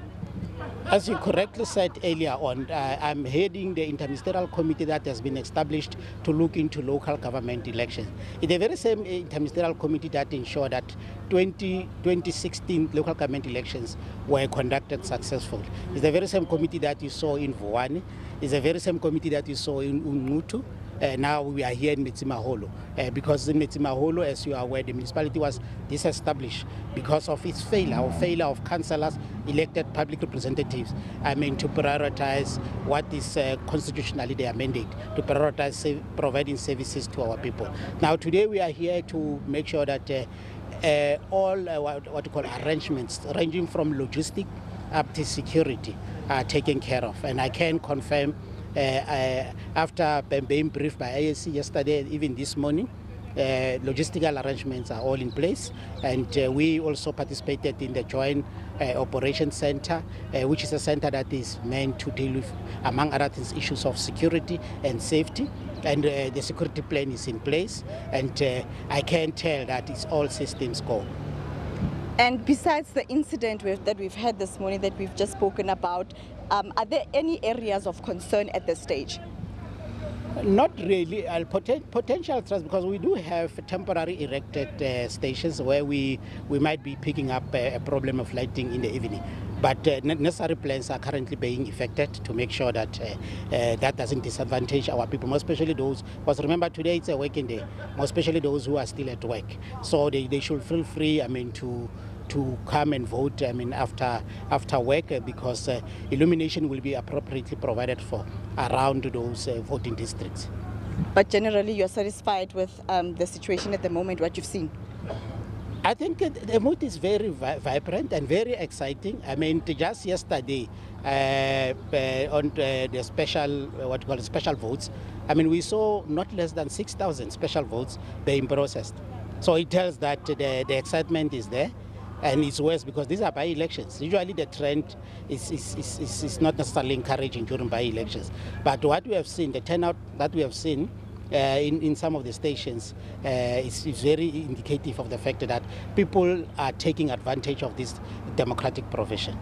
Thank you very much. Minister Des van Rooyen is the chairperson of the Interministerial Committee on Local Government Elections. Just saying that generally things are running smoothly.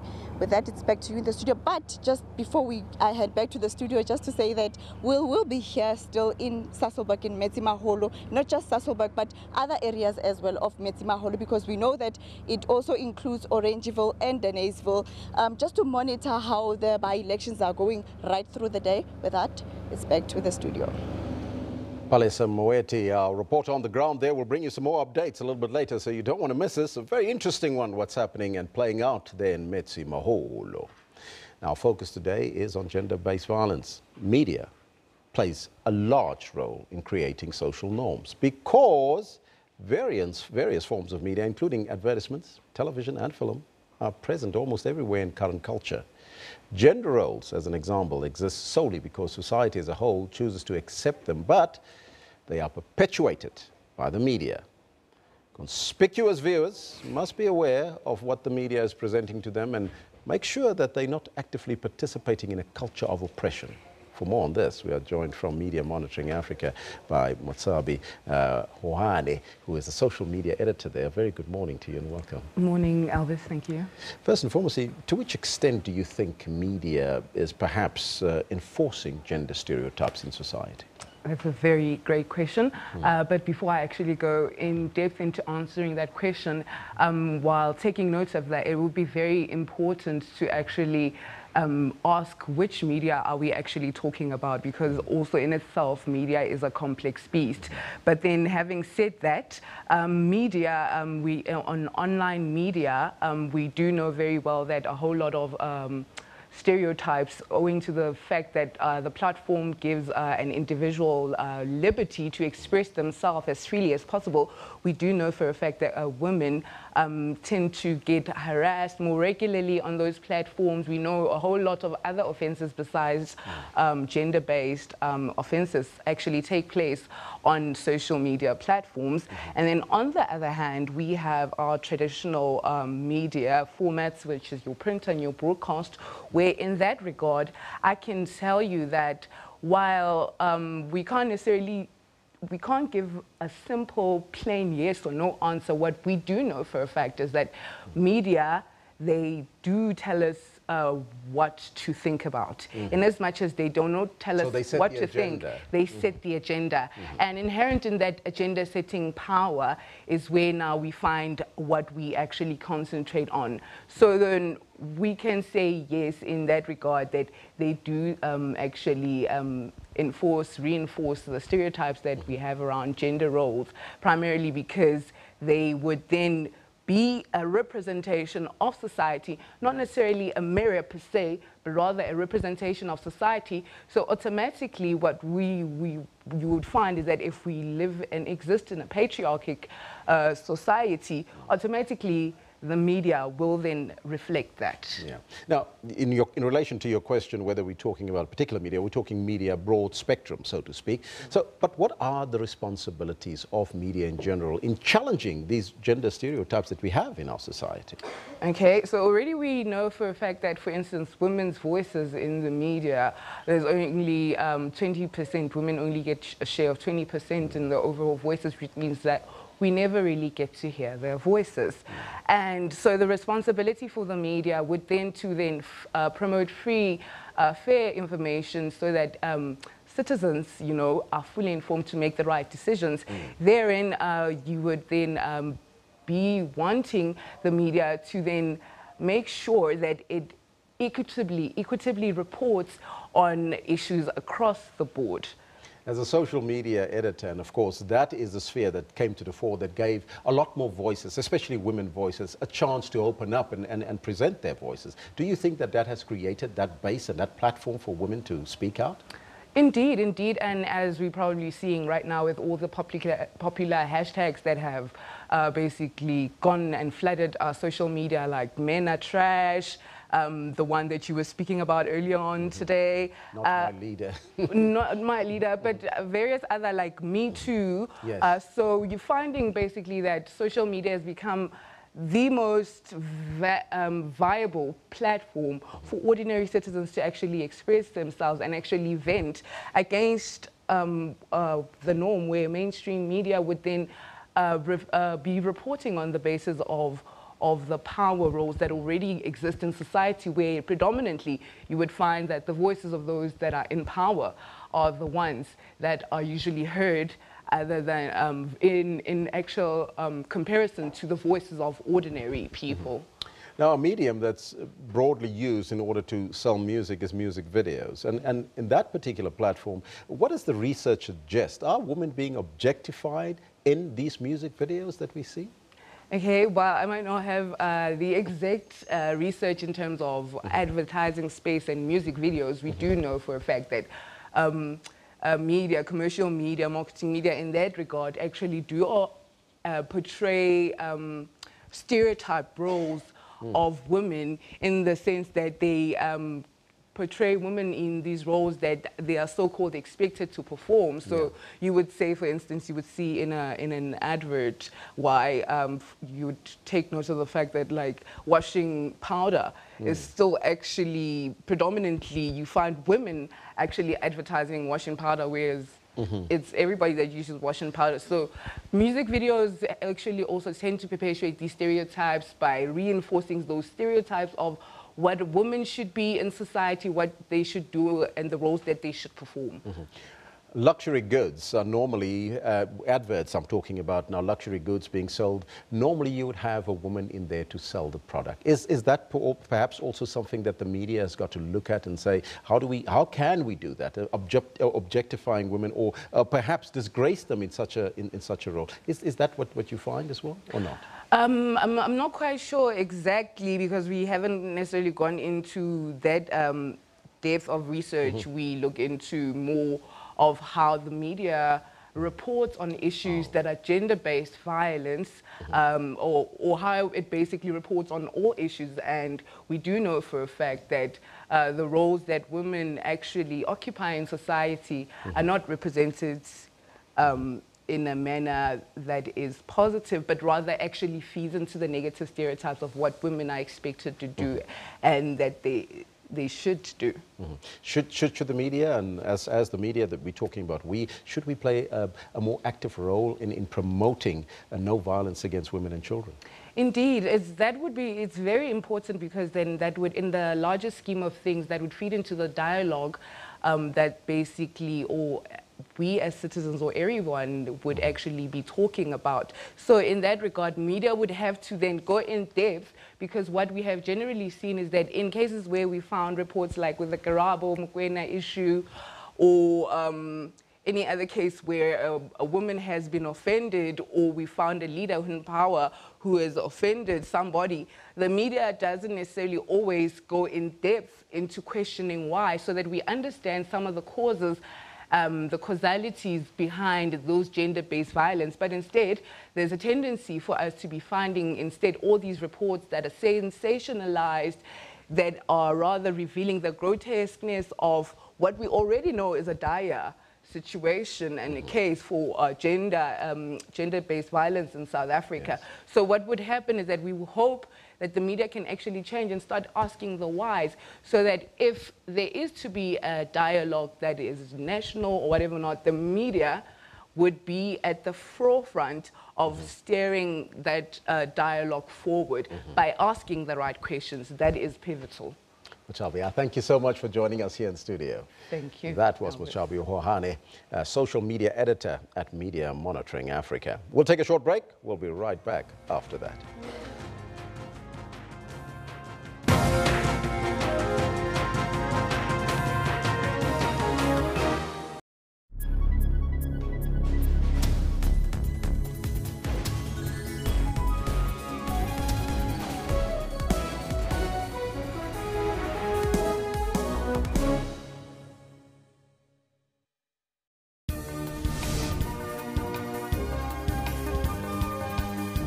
News, business, sports and weather from local and around the globe here on News Today. It was important for me to nip all of these issues in the bud as they appear, so that we can give the assurance to the holders of pensions.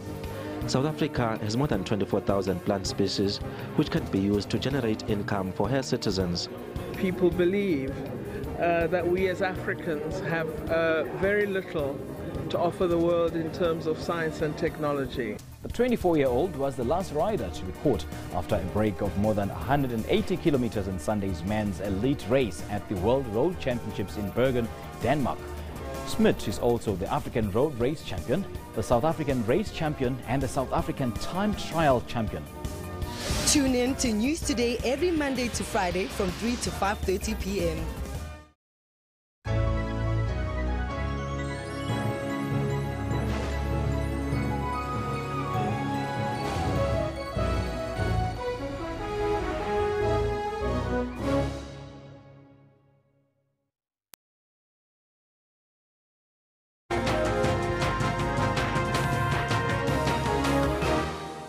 Staying on our 16 days of activism theme today, as you know that many organizations have said that violence against women and children is both a crisis and a challenge in this country.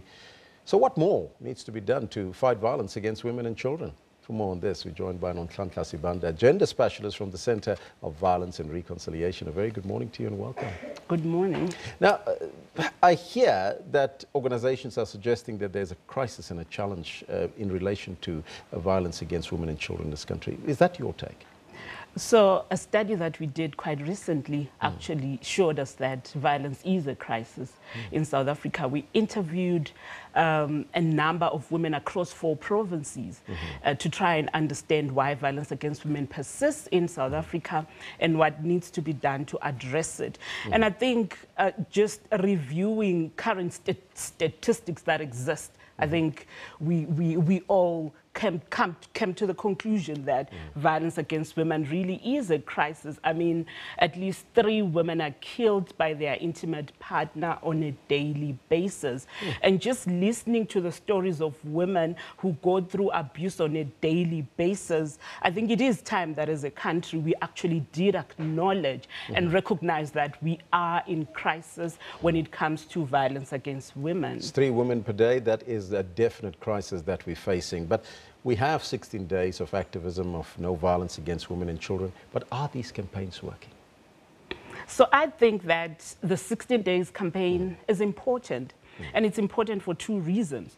The first being that it actually gives us a powerful boost to raise awareness around violence against women issues, and it also galvanizes action from individuals, groups, everybody in society. It's a moment where we actually exclusively can focus on violence against women. But while, and this is not to negate the need for us to have violence against women in our minds and for us to action on violence against women on a daily basis. But it is to say the 16 days of activism actually give us an opportunity to reflect on progress made, to reflect on all of the strategies and the interventions and the efforts that we have put towards violence against women, and to also look at the investment that we've made throughout the year. So I think that the campaign is very important. Now, the latest campaign, they are the campaign that's challenging politicians to prove that they are committed to the fight against violence against women and children and sexual abuse. Do you think that this is important, especially focusing on politicians? I think institutions, and particularly politicians or politics as an institution or government as an institution, has a very, very critical role. This is, and there is a campaign that we're actually running called #EverydayPerpetrators, where we're looking at institutions, structures and systems, and how, and the ways in which they facilitate, excuse and condone violence against women. So I think that it's time that we started looking at those institutions and those structures as perpetrators, because they facilitate violence against women, and in some ways they actually perpetrate violence against women. So I think it's very important that they also play a critical role, and we challenge them as well. But how do we then change this narrative of you know, gender-based violence in our society? Can we change it? I think we can if we work together. If you and I... A collective effort. Collective effort, absolutely. When as individuals, as groups, and critically as institutions, I think institutions need to take responsibility. They need to self-respect and see the ways in which they are contributing to violence against women. So I think it is possible, albeit a very, very long process, but it needs to be done step by step on a daily basis. If we collectively all take action against violence against women, we surely can end this fight. Yes. There are those that feel, though, that men are left out of these conversations. Is that your view, and do you think that that is true? Because men should be part and parcel of this continuous narrative that we create. Absolutely, men should be. And if you consider what this year's theme for 16 Days of Violence, particularly the South African theme, is Count Me In, Together Moving Forward for a non-violent South Africa. I think this speaks to everybody, men, women, gender non-conforming persons. All of us do have a role, and men also need to self-critically look at the ways in which they are contributing to violence against women and how they can contribute to ending violence against women.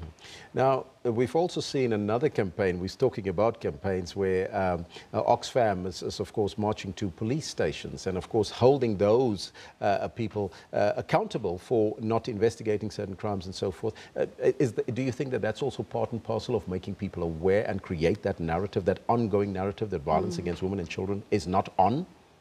I think it's taking us back to the argument I put earlier on to say institutions need to be held to account. We know that the police have a specific responsibility, and there's particular and specific procedures that they must follow. And a lot of times we find that these procedures are not followed, and this is quite problematic. So if women, men, and gender non-conforming persons are standing up and going to hold to account these very institutions and structures that are responsible for promoting and protecting the rights of women, then I think we might be in the right direction towards ending violence against women. The research that you've conducted, what is the final recommendations coming out of that research?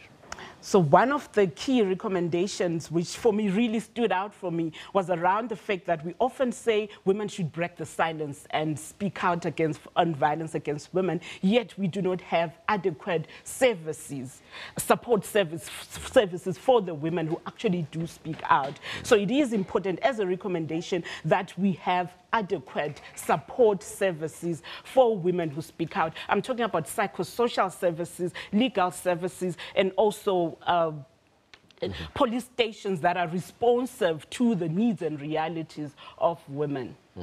Nhlanhla, thank you so much for joining us here in studio. Thank you. Well, there you have it. That was Nhlanhla Sibanda, a gender specialist from the Center for Violence and Reconciliation. What are you doing to change that narrative? 3 women per day are being abused by their spouse or boyfriend or somebody very close to them. Change that narrative. It's not time. There's a question for you before we go to the weather. How do we change that narrative? You can let me know what's on your mind on the Twitter handle. Do we have some comments that we can take quickly before we go to weather? Let's see if there is some that we can put up. Well, there's not any time now to do that, so we'll read them a little bit later. So right now it's getting hot in here. Let's find out what the weatherman says.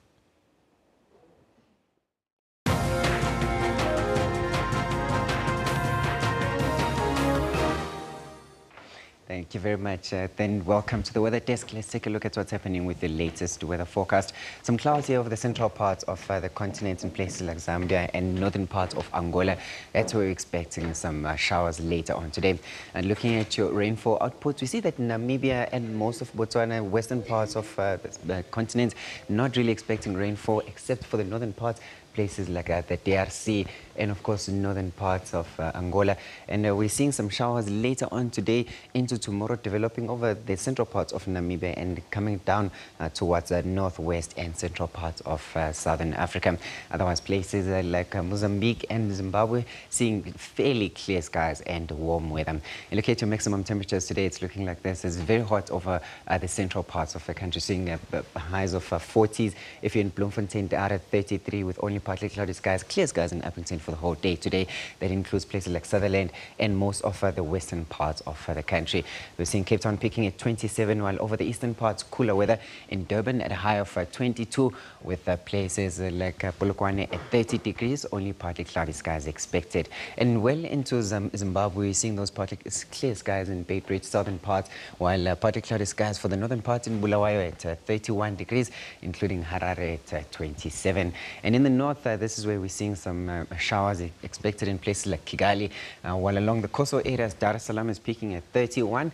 Nairobi in Kenya sees some partly cloudy skies. That includes places like Kampala, only partly cloudy skies for those areas. But for the western parts now, we're seeing some isolated showers. Heavier rainfalls are expected here in Luanda, where we're seeing a high of 29 degrees, while places like in the Central African Republic, no rainfall expected, only partly cloudy skies. Now in the north, we're seeing some isolated showers in the extreme northern parts, including places like Rabat, with some isolated showers, including some coastal areas here in places like coastal areas of Egypt, and of course like places like Guinea as well.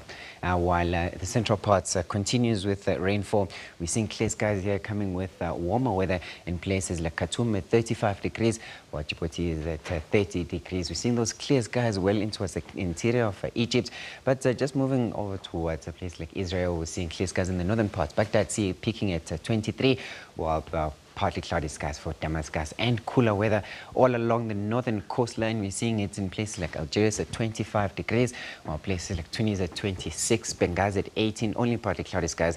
The rest of, although the coastal areas of Algiers sees partly cloudy skies and some showers due to some onshore flow, including places like here in Morocco and of course Marrakesh, seeing those partly cloudy skies. Otherwise, the interior seeing clear skies and warmer weather for much of the interior. The only rainfall is only along the coastal areas. In the south as well, it's a similar thing. In West Africa, we're seeing some isolated showers along the coastal areas, but the interior places like looking at Abidjan, we're seeing only partly cloudy skies, while the interior sees clear skies. That includes Mali and most of Chad, those areas. I'll leave it here for now. Have yourself a great day.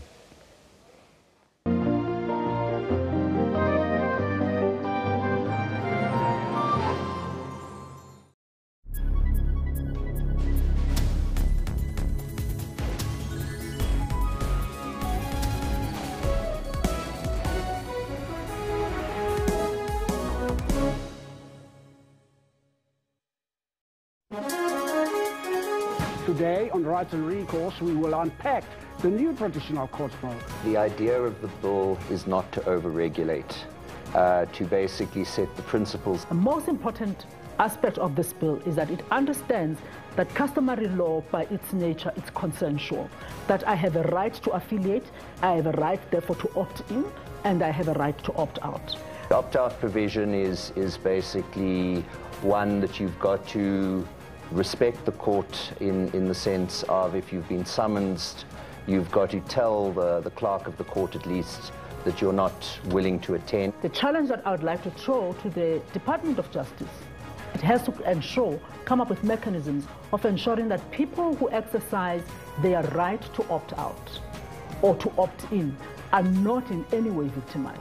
Hashtag Rights with Dumila Matez on legal issues every Sunday at 2 o'clock Central African Time.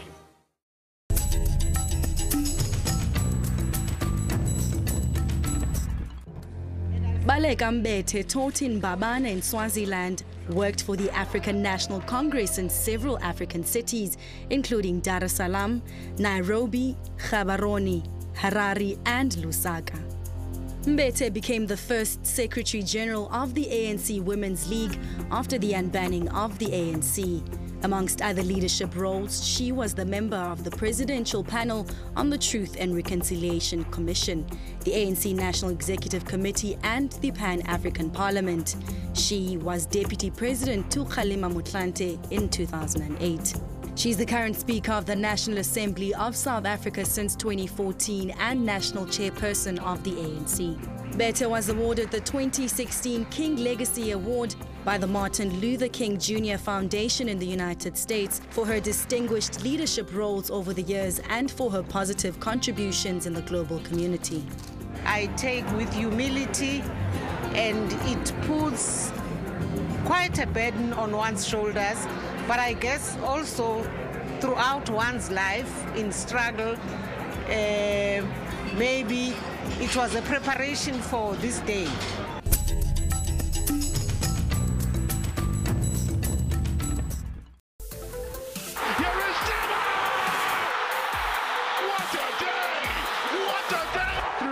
He's still going. He pops it up with Jacob Peterson. Easy as that. What a response it is from the Cheetahs. Brilliant score. Imran Tahir produced a superb performance with the ball. The Proteas leg spinner put his side in the driving seat, scalping 3 wickets for just 18 runs. Gifton Gope is flying toward third, and he is there with a triple, his first in the big leagues. It is a Ferrari front row lockout, unless Hamilton can get on pole, and he can't.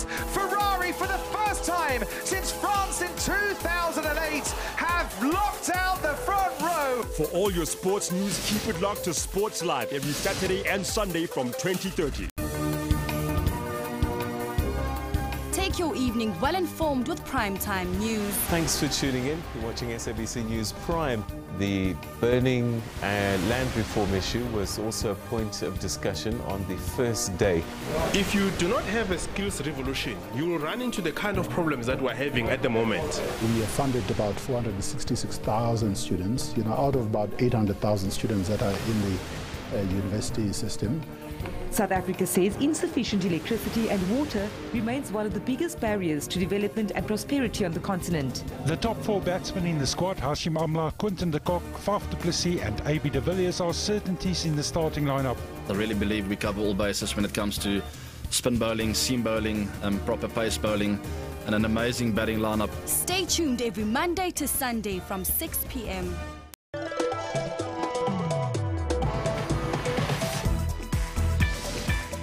I think winter is definitely one of those seasons where you can really show off your sartorial choices. You can start from a single layer of a shirt, actually starting with thermals, build it up with the shirts. You can have beautiful knits over the shirts, like we've done with Jay. This film tells the story of a very, very significant political figure in the struggle for freedom in South Africa, who happened to be a woman. She was Nelson Mandela's wife. The exhibition is an exploration into black femininity. Tabitha is a woman of color, and she is exploring the historical exploitation of the black female body. Newtown Junction Mall hosted an epic contest in the cold where 3 top South African graffiti artists battled it out for the opportunity to become the Newtown Graffiti Face-Off Master. For your weekly dose of entertainment news, tune into Trends every Saturday from 12 to 1.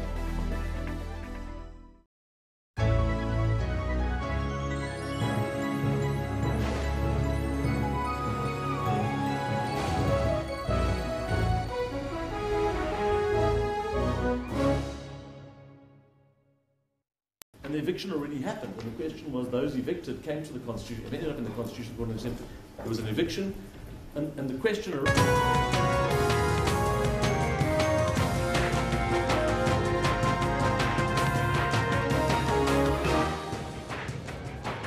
It's 1100 hours Central Africa time here in the newsroom. Jumbo Africa. I'm Elvis Preslin. Good morning, I'm Kendall Mahamat. We'll be with you until 12 o'clock today, and we focus on 16 days of activism against gender-based violence. As you know, it's an international campaign that really tried to fight the scourge of violence against women and children, Kendall. And South Africa is one country that definitely needs our 16 days of activism against gender-based violence. So the question we pose to you is, how do we change this narrative around gender-based violence in the country? Let's take a look at what you're telling us. Kagiso Munyadi was says South Africa is a violent country historically, and as such, dialogue alone will not be enough to deal with this. We need harsher sentences. Then, of course, we're also conducting a poll. We want to find out from you, how do we change? Does society make excuses for men who abuse? Interesting, Elvis. We've got 263 votes and 71% still say yes, we do make excuses for men who abuse. Let's take a look at what you're telling us. Ambitious says mostly the society more often tend to hide the perpetrators because most of the time they are the breadwinners at home. Well, we're also asking you a sporting question. It's, of course, the 100%. Telkom knockout. Oh, yes. Who's your money on? Well, at this point in time, not one of them. Neither one of the two. Celtic against Wits. You know what? And I understand, look, neither of them have been knocking our socks off. But having said that, Celtic are a little higher than Wits, sitting bottom of the log. We want to find out from you, who do you think is going to win? Siwelele, or Wits? This one from Sihle says, yes, Wits. We'll take this one. Sihle comes in again and he says, I'll give it to Wits. Wits will pull off a surprise. Yes, it will be a surprise. They are the underdogs. Yes, they are the PSL defending champions, but they're underdogs going into this one. Yeah. Keep them coming. We'll read them as we continue, but right now, let's take a look at your news headlines.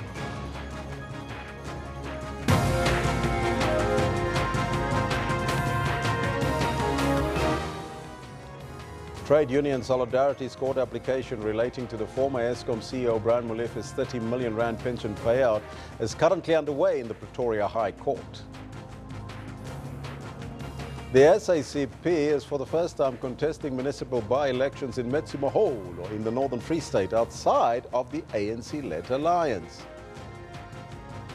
And the African National Congress in the Free State officially endorses Nkosazana Dlamini Zuma, NDZ, as their preferred candidate to become the party's next president.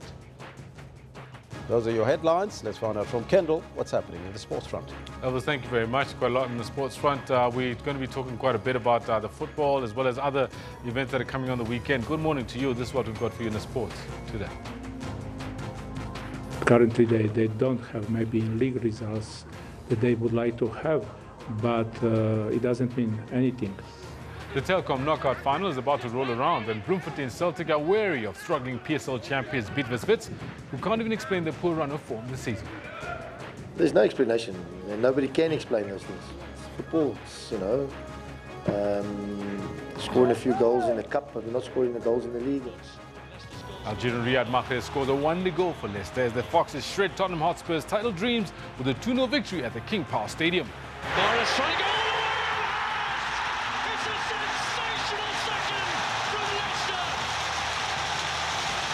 And South Africa's sports team of the year, the Blitzbokke, is taking nothing for granted as it prepares to defend its World Rugby 7 Series title starting in Dubai this Friday. We had a phenomenal season last year, but we put that behind us now and we're only focusing on the upcoming season. We've got this in more detail in a few minutes' time. Do stick around. Elvis has got the news. Thank you, Kendall. Top story this hour. The Trade Union Solidarity's court application relating to the former Eskom CEO Brian Molefe's 30 million rand pension payout is currently underway in the Pretoria High Court this morning. Last week, during the parliamentary inquiry into Eskom and allegations of state capture, Molefe conceded that the power utility had erred in giving him the pension payout. Solidarity says they've approached the court to declare the pension payout unlawful and force Molefe to pay back that money. Now, voting is currently underway in today's closely watched municipal by-election at Metsimaholo in the Northern Free State, where the SACP is standing by as a party outside of the ANC-led alliance for the very first time. They're contending in these elections. The major political parties will also be contesting the by-election at Metsimaholo, based in the economic hub of Sasolburg. Its governing coalition collapsed after failing to adopt a budget this year.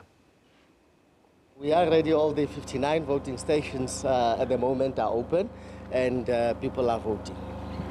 Any challenges anywhere reported? Not at the moment. Those that are reported are not really big problems that can stop voting. They relate to a scanner not working here and there, but we are able to proceed without them at the moment. No, what happened was that nobody has been dismissed. There was just an allegation made by a party against one of our staff members. We investigated and the problem was indeed human error. We, however, decided to swap the specific presiding officer with somebody else, but nobody has been dismissed. We opened at 7 this morning and we are closing at 9, but every voter will be in the queue. By 9 o'clock will still be allowed to vote, and we'll close the stations once all the voters within the parameters have voted after 9 o'clock. Now, SABC reporter Aldrin Sampier is in Metsimaholo ahead of the party's provincial elective conference this weekend. Aldrin, a very good morning to you. Can you give us an update as to what is happening there in Metsimaholo? Well, good morning, Elvis. It's been about 4 hours now since the polling stations have opened, and as you've heard in that interview that Balisa had earlier on, things have been running relatively smoothly, besides the incident that took place earlier on where the SABC crew were chased from a voting station where they wanted to interview the Minister of Cooperative Governance, Des van Rooyen, and Des van Rooyen, of course, condemning what has taken place earlier. But besides that, everything seems to be running smoothly.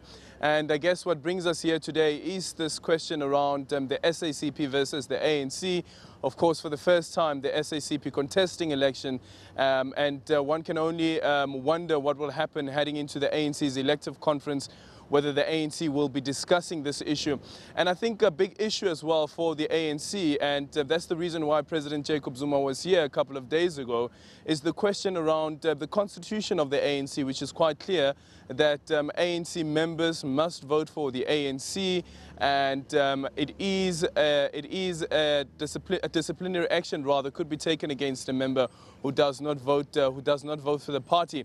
But how does the SACP deal with that issue? And that's some clarity that we need to seek from the SACP, considering that as part of the alliance agreement, the SACP members have dual membership, so they can be a member of the SACP but still be a member of the ANC. How do they fix that conundrum? And heading into this election as well, eventually when the results are out, would the SACP be willing to go into a coalition with any of the political parties? The SACP, when we were here as a special assignment on Monday, they were clear that they were not willing to go into a coalition with the EFF, they said at the time.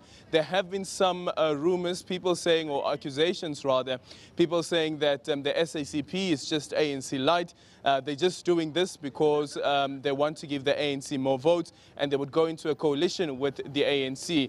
And is that likely to happen, considering that before this particular election there was a coalition government that was set up here, and of course that coalition government collapsed, leading to this municipality as well being disbanded? What is the voter turnout? It looks very quiet there when I look at the pictures that's coming through from Metsimaholo as we speak. Early in the morning, there were some voting stations that had queues, but I guess it's the nature of rerun of elections as well as by-elections. Considering that when you have these elections, it's not a public holiday. So when you have, for instance, the general elections, it's a public holiday. So a lot of people come out for the general elections because it would be voting for the governing party who will govern the country, as well as voting for the provincial government. But if you look at the IEC stats as well, they will tell you when you look even at the municipal numbers, when it comes to the local government elections, the numbers there further dwindle compared to the turnout of voters in a national election, in a general election. And of course, the voter turnout very, very low when it comes to by-elections as well as a rerun of elections. But the voting stations and the polling stations remain open up until 9 o'clock. So those people who have gone to work, who are probably at school at the moment or still a bit busy, they have an opportunity to cast their ballot. Why is this election so important for the SACP? Is this basically to give them an indication what it feels like to participate in an election against the African National Congress? Officially, what the SACP is saying is that they're running for these elections, or running in these elections, because they feel that the ANC has not listened to it. The ANC in this province particular, they say that the ANC has not consulted it when it comes to the reshuffle of the provincial department, as well as when this municipality, when it was still being governed by the ANC ahead of the 2016 local government elections, that the ANC did not listen to them when they raised issues around the 300 local government employees who were suspended, that the ANC refused to listen, and that's the reason that they felt that this time around that they should contest the elections. But you'd remember, Elvis, that even on a national level, these are the same problems that the SACP is facing. If you remember with the cabinet reshuffle that led to the reshuffle of the former Finance Minister Pravin Gordhan, Soli Mapaila, remember the press briefing saying that they were informed on the day about the reshuffle. They had previously told the president not to go ahead with the reshuffle, but the president didn't listen. And actually in this very province back in 2012 at the Mangaung conference, there was a resolution that was taken, and that resolution is that when there is a cabinet reshuffle, or even a provincial reshuffle for that matter, that the alliance partners must be involved and there should be a consultation that take place. So that has not happened. So officially that is what the ANC in this province is saying. But on a political level, it is an indication that what the SACP is trying to do is to test the waters in terms of their popularity when it comes to the electorate. Remember, as we've been indicating, that this is the first time that they are contesting an election. What does this mean for 2019? What does this mean beyond the ANC's elective conference that will be taking place?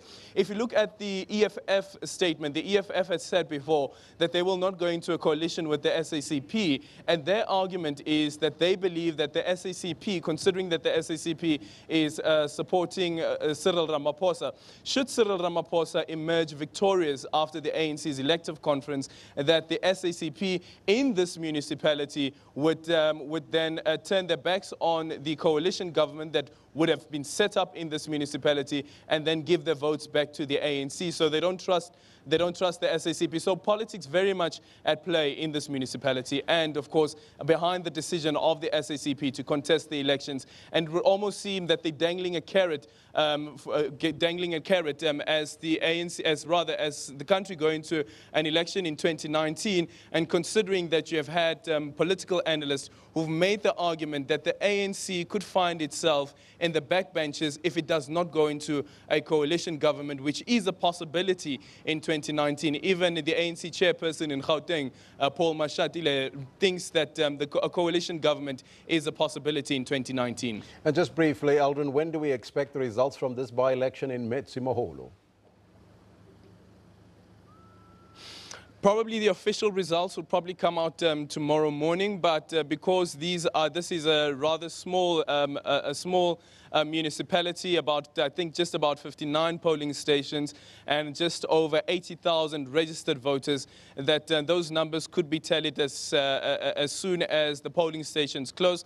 So the tallying will only start after 9 o'clock, after the voting has been done, and those people who are still in the queue at 9 o'clock would be allowed to cast their ballot, and only after they are done with the voting, the tallying of the numbers then be taken into consideration. And of course, immediately after that, the IEC would then, on the polling stations at the gates, put up the results that have come out. So probably round about midnight we could get a result that come out, but probably officially I think it would be safe to say that tomorrow morning the IEC would make an announcement. Aldrin Simpia, thank you so much for that comprehensive report. That was a reporter there in Metsimaholo. It's happening there, the ANC versus the SACP. Did you ever imagine that that could happen? Well, meanwhile, the ANC says it takes the state capture allegations seriously. This emerged while the ANC MP Sharon Makubela Mashela was addressing the National Assembly during last night's state capture debate following a request by the Democratic Alliance. President Jacob Zuma earlier said that he will institute an inquiry into the matter if the former public protector, Advocate Thuli Madonsela's state of capture report is set aside. House Chair Toku Didiza laid down some ground rules for the debate, allowing it to go ahead. But with the issue of state capture being a controversial topic, this debate was bound to be rocky and was riddled with many points of order. The tentacles of influence, subversion and deceit extending from Saxonwold through the union buildings, into government departments, through them into our state-owned enterprises, and deeper still into our provincial and local governments. The allegations that certain families or companies have become too influential in the decisions of state-owned enterprises should be investigated and brought to account through legal and legitimate actions. While we sit here and debate the scourge of state capture, there are payments that are being processed to Gupta companies now in a web of fraud, racketeering and money laundering. State capture is a cancerous and festering sore in many areas of this government, but none more so in the entities that fall under the Department of Public Enterprises. We believe that President Zuma, Finance Minister Malusi Kikaba, Mineral Resources Minister Mosebenzi Zwane, and the Gupta brothers must appear before Parliament to answer the mountain of questions relating to the process of state capture. Had this House overseen executive action, had it ensured that the President and his executive accounted to it, then we would not be in the state capture morass that we found ourselves in today. Therefore, we must be ruthless, even if means removing our president. He can't act like an escapist forever. Otherwise, our people will never take this parliament serious. Meanwhile, the presidency has confirmed that President Jacob Zuma has met with National Assembly Speaker Baleka Mbete, who briefed him on the allegations of interference by the State Security Minister Bongani Bongo in the inquiry by the Public Enterprises Committee on Eskom's affairs. President Zuma is said to be attending to the matter. Abra Barbia, SABC News, Parliament.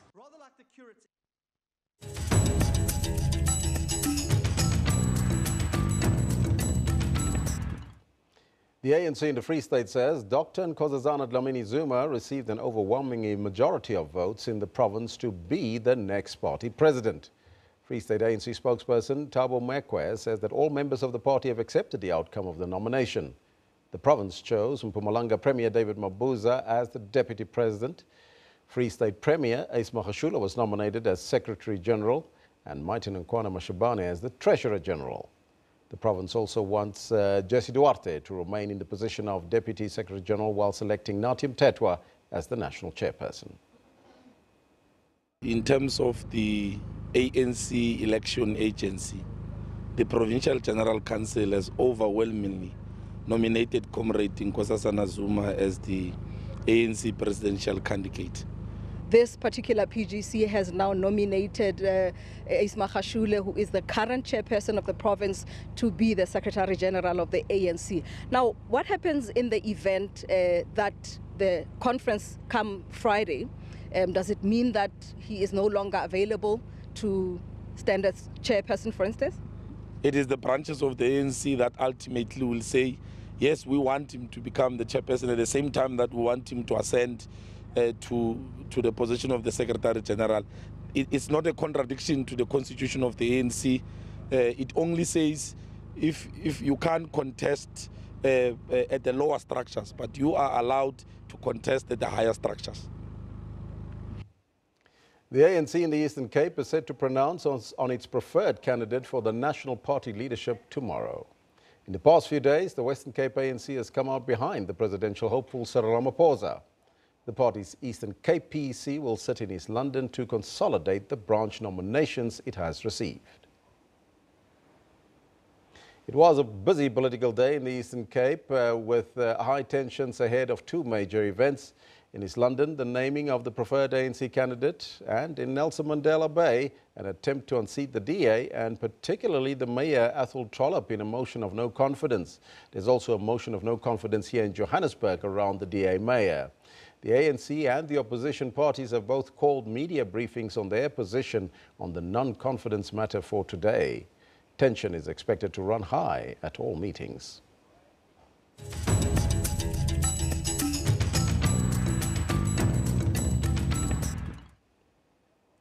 Now, South Africa's newly crowned Miss Universe has moved into a new apartment in New York City, the Big Apple, after winning the crown in Las Vegas on Sunday night.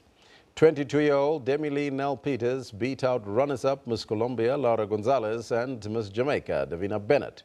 She became only the second South African to win the Miss Universe pageant after Margaret Gardner's win in 1978. Our United States correspondent Sherwin Bryce Peace caught up with the Sedgefield native for a conversation at one of the most iconic locations in the Big Apple. Miss South Africa Demi-Lee Nel-Peters recently crowned Miss Universe at a star-studded ceremony in Las Vegas. She's literally on top of the world here at the Empire State Building. Congratulations. What was that moment like for you? It's indescribable to feel, you know, something you've been dreaming about since you were a little girl. To have that become reality, I don't know how to put that into words. South Africa! But it's surreal. It's surreal. But I'm so happy and I'm on cloud nine, literally. It doesn't just come down to beauty, right? This is about brains. I mean, people describe you as being extremely competent on stage, very confident on stage, and your answers were absolutely on point, particularly on gender issues. What sort of preparation goes into something like this? Well, I think as Miss Universe, you represent countries all over the world, and you have to be up to date on you know, issues that are going on. And I am a woman and I stand up for women's rights, but I stand up for human rights as well. So I think it's so important to be up to date and to have an opinion and to stand for something. If you're not going to stand for something, you're going to fall for anything. You had the unfortunate hijacking soon after being crowned Miss South Africa. You then launched this campaign called Unbreakable, which I think has been a cornerstone of your run to this point in your life. What does that campaign mean right now, given the platform you now have? Well, I mean, the Unbreakable campaign, going through a hijack is very traumatizing, and it's something I wouldn't wish for any woman, any person to go through. The Unbreakable campaign, we empowered women by giving them skills and knowledge on how to defend themselves, not just physically, but emotionally as well. And that is a global issue. It's an issue that women go through every single day all over the world. It might just be a bit more prominent in, you know, in certain countries. But I really hope to use the Miss Universe platform to elevate that cause. What do you say to some of the critics or, you know, people that doubt the value of beauty pageants around the world? Has it changed over the last 20 years? Do you think what's its value in society today? Beauty pageants, I really believe, have changed. It's a platform for young women to be inspirational role models, not just to young girls, but to their peers. I feel a Miss Universe is a physical representation of what any young woman from anywhere in the world can be, and I think that is exactly what Miss Universe embodies. She's able to make a meaningful difference in her community, in her country, and in her world. South Africans, and you'll know this, are the biggest supporters of other South Africans doing really well. I saw your Instagram video soon after being crowned Miss Universe. What's your message to South Africans? What should this moment mean to them? to me, wearing this sash is not just a personal victory. It's a victory for my country. It's a victory for all my people. It's a victory for every single girl that has ever had a dream. And I hope that this inspires her to reach for her dreams and reach for her goals and to never ever give up on them. Part of the winning the prizes is an apartment in New York. You'll be based in New York. I mean, from Potchefstroom literally to New York. What does that what does that jump mean to you personally? I mean, Seychelles even smaller where I grew up and the part where I studied, but I've already moved in my apartment. It is beautiful, it's stunning, it's so central, it's so overwhelming right now, just soaking all of this in. But I'm super excited. I will be based here and hopefully I will be visiting home soon and to go back and celebrate with all my fellow South Africans. I have to ask you a question in Afrikaans. Wat wil jy vir die mense by die huis terug by die huis sê? Asseblief stuur net vir my 'n choppie. Wil jy die choppie braai? Ek wil die choppie braai. Ons gaan nou braai. Demi, congratulations. South Africa salutes you and everything of the best for the next year. Thank you so much. I appreciate it. Miss South Africa 2017 and Miss Universe 2017-2018, Demi Lee Nell Peters on top of the world in New York. From Sedgefield to the Big Apple. Well, congratulations to Debbie Lee.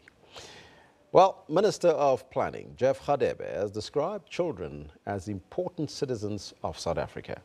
Now, he delivered a keynote address during the launch of the South African Child Gauge 2017. The annual report released by the UCT's Children Institute and UNICEF show that the majority of children in this country remain marginalized and exposed to high levels of violence. Many children are still trapped in poverty and are excluded from important aspects of social, economic, and political life. Compounding this problem is that 21% of our children do not live with their parents. Poverty is higher for 40% of children growing up without their fathers. Through measures such as the Child Support Grant, have been successful in reducing the proportion of children living below the food poverty line from 60% to 30%. We are saying that if you want to increase human capital to reduce unemployment, poverty and inequality, you need to start by investing in children. And that's from the moment they are conceived right through their early childhood and into adolescence.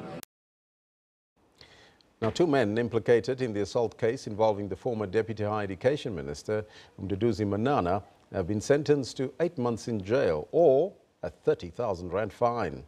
Tulani Mdaka and Cyril Madonsela had pleaded guilty to 2 counts of assault with intent to do grievous bodily harm.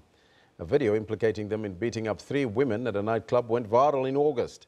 Manana had already been sentenced to 12 months in prison or a 100,000 rand fine for his role in the attack. Mdaka and Madonsela have to do 300 hours of community service and attend 6 hours of behavioral management programs. The court also declared them unfit to possess firearms. The presiding magistrate ruled that while violence against women and children in South Africa was prevalent, the court did not need to show anger towards the two. After sentencing, they refused to comment on what happened on the evening of the assault. As the country marks 16 days of no violence against women and children, activists have slammed the sentence as shockingly lenient. They say it does not deter others from committing similar crimes. Activist group People Opposing Women Abuse are outraged and believe the courts should be harsher on perpetrators of gender violence. We feel that it has come time when the criminal procedure has got to be amended in as far as the sanctions are concerned of the Criminal Act. Because the intention of the law is really that they should deter potential perpetrators. People are still continuing to perpetrate and they get sanctions where they just pay even an option of a fine and imprisonment of 8 months. It's really nothing. All 3 men convicted of assaulting the women have again committed to apologizing to their victims. Griselda Lewis, SABC News in Johannesburg. Members of the African diaspora community in New York have rallied outside the Libyan mission to the United Nations, calling on the international community to stamp out slavery and end human trafficking of migrants in the North African country. The UN Security Council is threatening to impose sanctions on Libya over the matter. African people, are you ready? Yes. Say no to slavery. No to slavery. No to slavery. No to slavery. Migration from Africa is because we're having a problem in Africa. So if we're going to be migrating to Europe, they can accommodate us. Because with the resources that they get from Africa, they should be able to help us. We're not migrating because we want to migrate, because things are not working in Africa. So if they can turn around and say to us, listen, we can help you guys create employment, help you guys some financing, organizing a job program, I think we should be able to stay home. No justice, no peace. No justice, no peace. Anytime I have the memory at the back of my mind, I can't stop crying, because I know how mothers are feeling. I know there are women in Africa who have not seen their kids, their children, for years. And they are also always expecting their children back home, not knowing that they are killed. So I stand here to fight for those mothers who have lost their children. I'm here to say no to slavery on this war. I cannot believe it, and that our brother and sister be put in this situation, in this bad situation. I'm here to say no on this. I'm here to say no to slavery in Libya. Our brothers and sisters have been sold, so we want to say no to slavery in Libya. That's what I'm here to stand for. How did you feel when you saw those pictures? When you saw those pictures for the first time of black men being sold?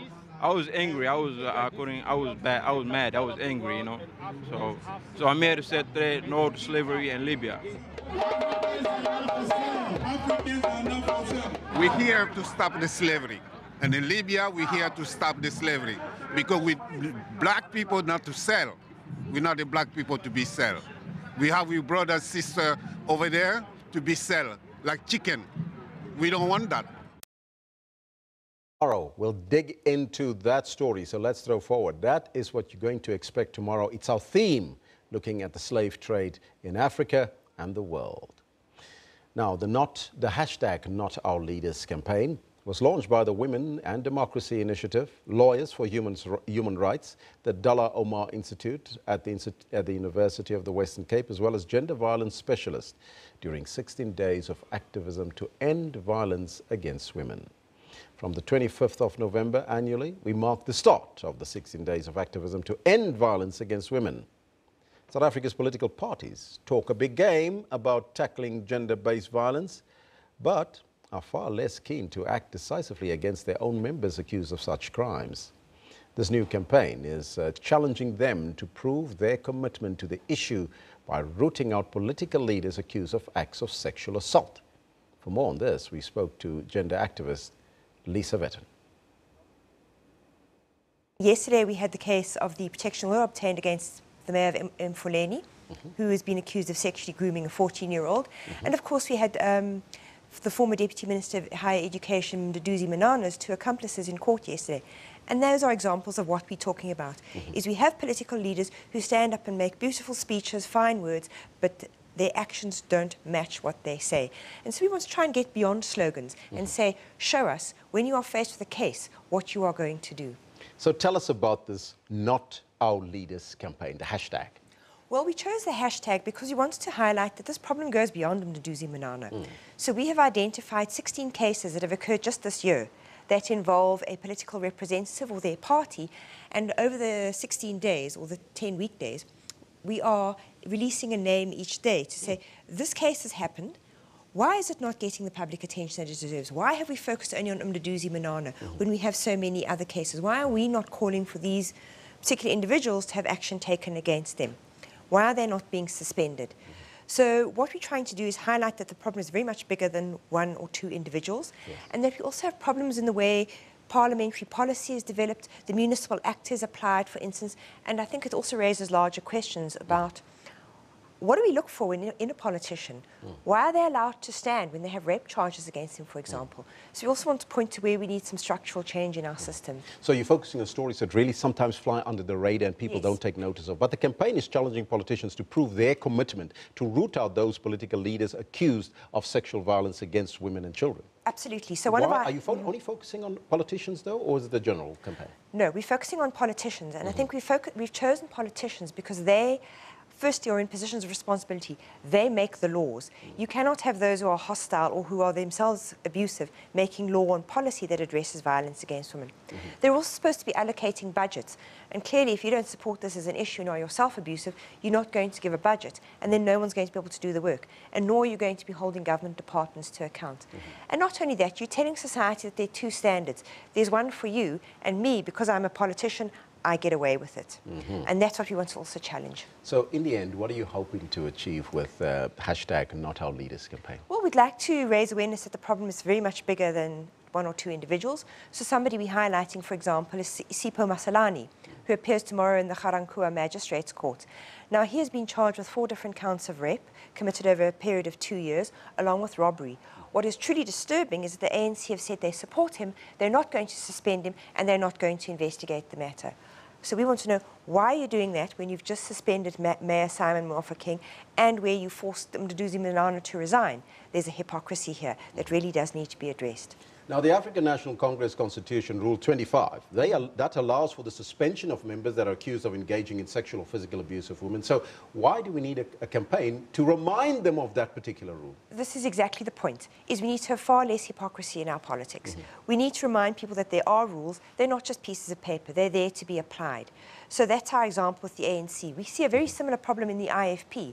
Our candidate yesterday was Mqadisi Mapisa, who's the deputy mayor of Abaqolusi in KwaZulu-Natal. He's also facing criminal charges. He goes back in January. The IFP have also refused to suspend him, even though their constitution says that they will do so when somebody is accused of criminal charges.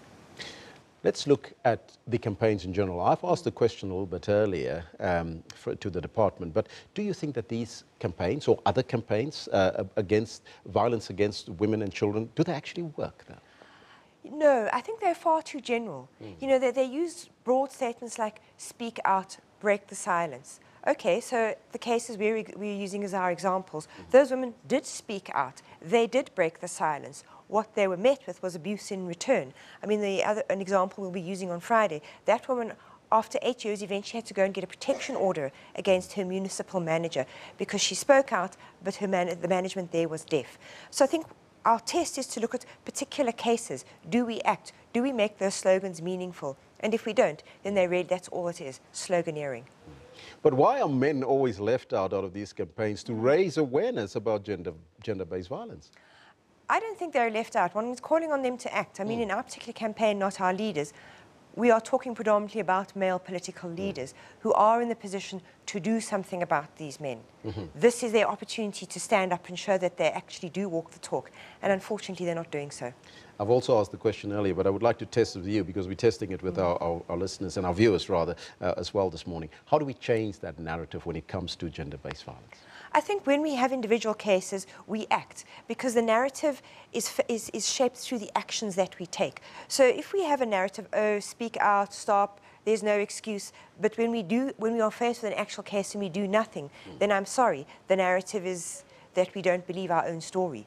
So I think if you want to change a new narrative, it's to take these cases and to actually do something different about them, to say, we don't support this, and therefore we are suspending you immediately. The Department of Women Affairs says that it is a collective effort, though, with society as well as government to make a difference. Do you concur with her?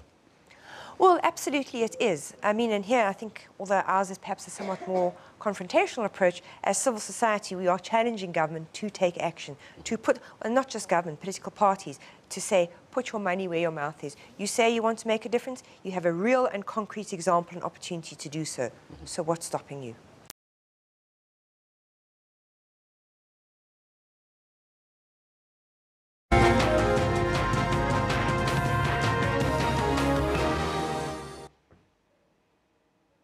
Very good morning to you. Welcome back. My name is Kendall Makhamate. Now time for the sports. We start off with a little bit of football. Looking ahead to the weekend, and Serbian coach Veseli Jelisic cracks the whip as Bloemfontein Celtic have become a force in domestic football. Siwelela are in the top 8 in the Absolute Premiership and are preparing to face bottom of the log Bidvest Wits in the Telkom knockout final in Durban this coming Saturday. The log standings, however, mean nothing in a cup match, especially in a final.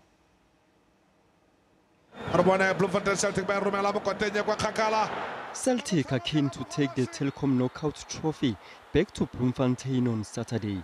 Siwelele were crowned champions of this very same tournament 5 years ago. Botswana's Joel Mohorosi scored the only goal of that match against Mamelodi Sundowns at the Moses Mabhida Stadium in Durban. The green and white ensemble hope to repeat that feat in Durban when they take on the Clever Boys at the Princess Makoko Stadium. What is helping us since we started the season?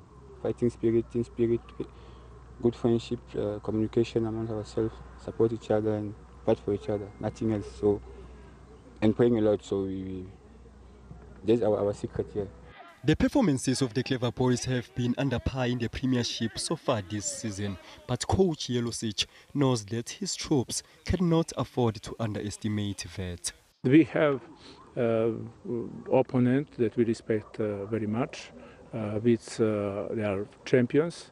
At the moment, currently they don't have maybe in league results that they would like to have, but it doesn't mean anything. So it is a big challenge for us, and chances are 50-50. Siwelele are looking forward to the final, and the players hope to make a name for themselves by helping the team lift its 4th trophy in 30 years.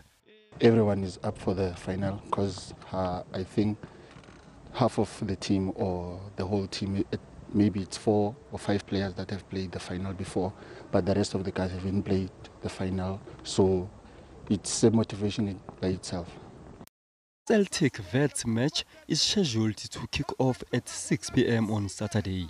Mtutuzi Ndlovu, SABC News. Now, Manchester United sent a timely message to leaders Manchester City as they won 4-2 at Watford. But Tottenham Hotspur's Premier League challenge is fading fast after they slumped to a 2-0 defeat at Leicester City. Leicester's Jamie Vardy and Riyad Mahrez turned the clock back 2 years as the ball scored in a first-half display reminiscent of when the Foxes won the title in 2015-2016.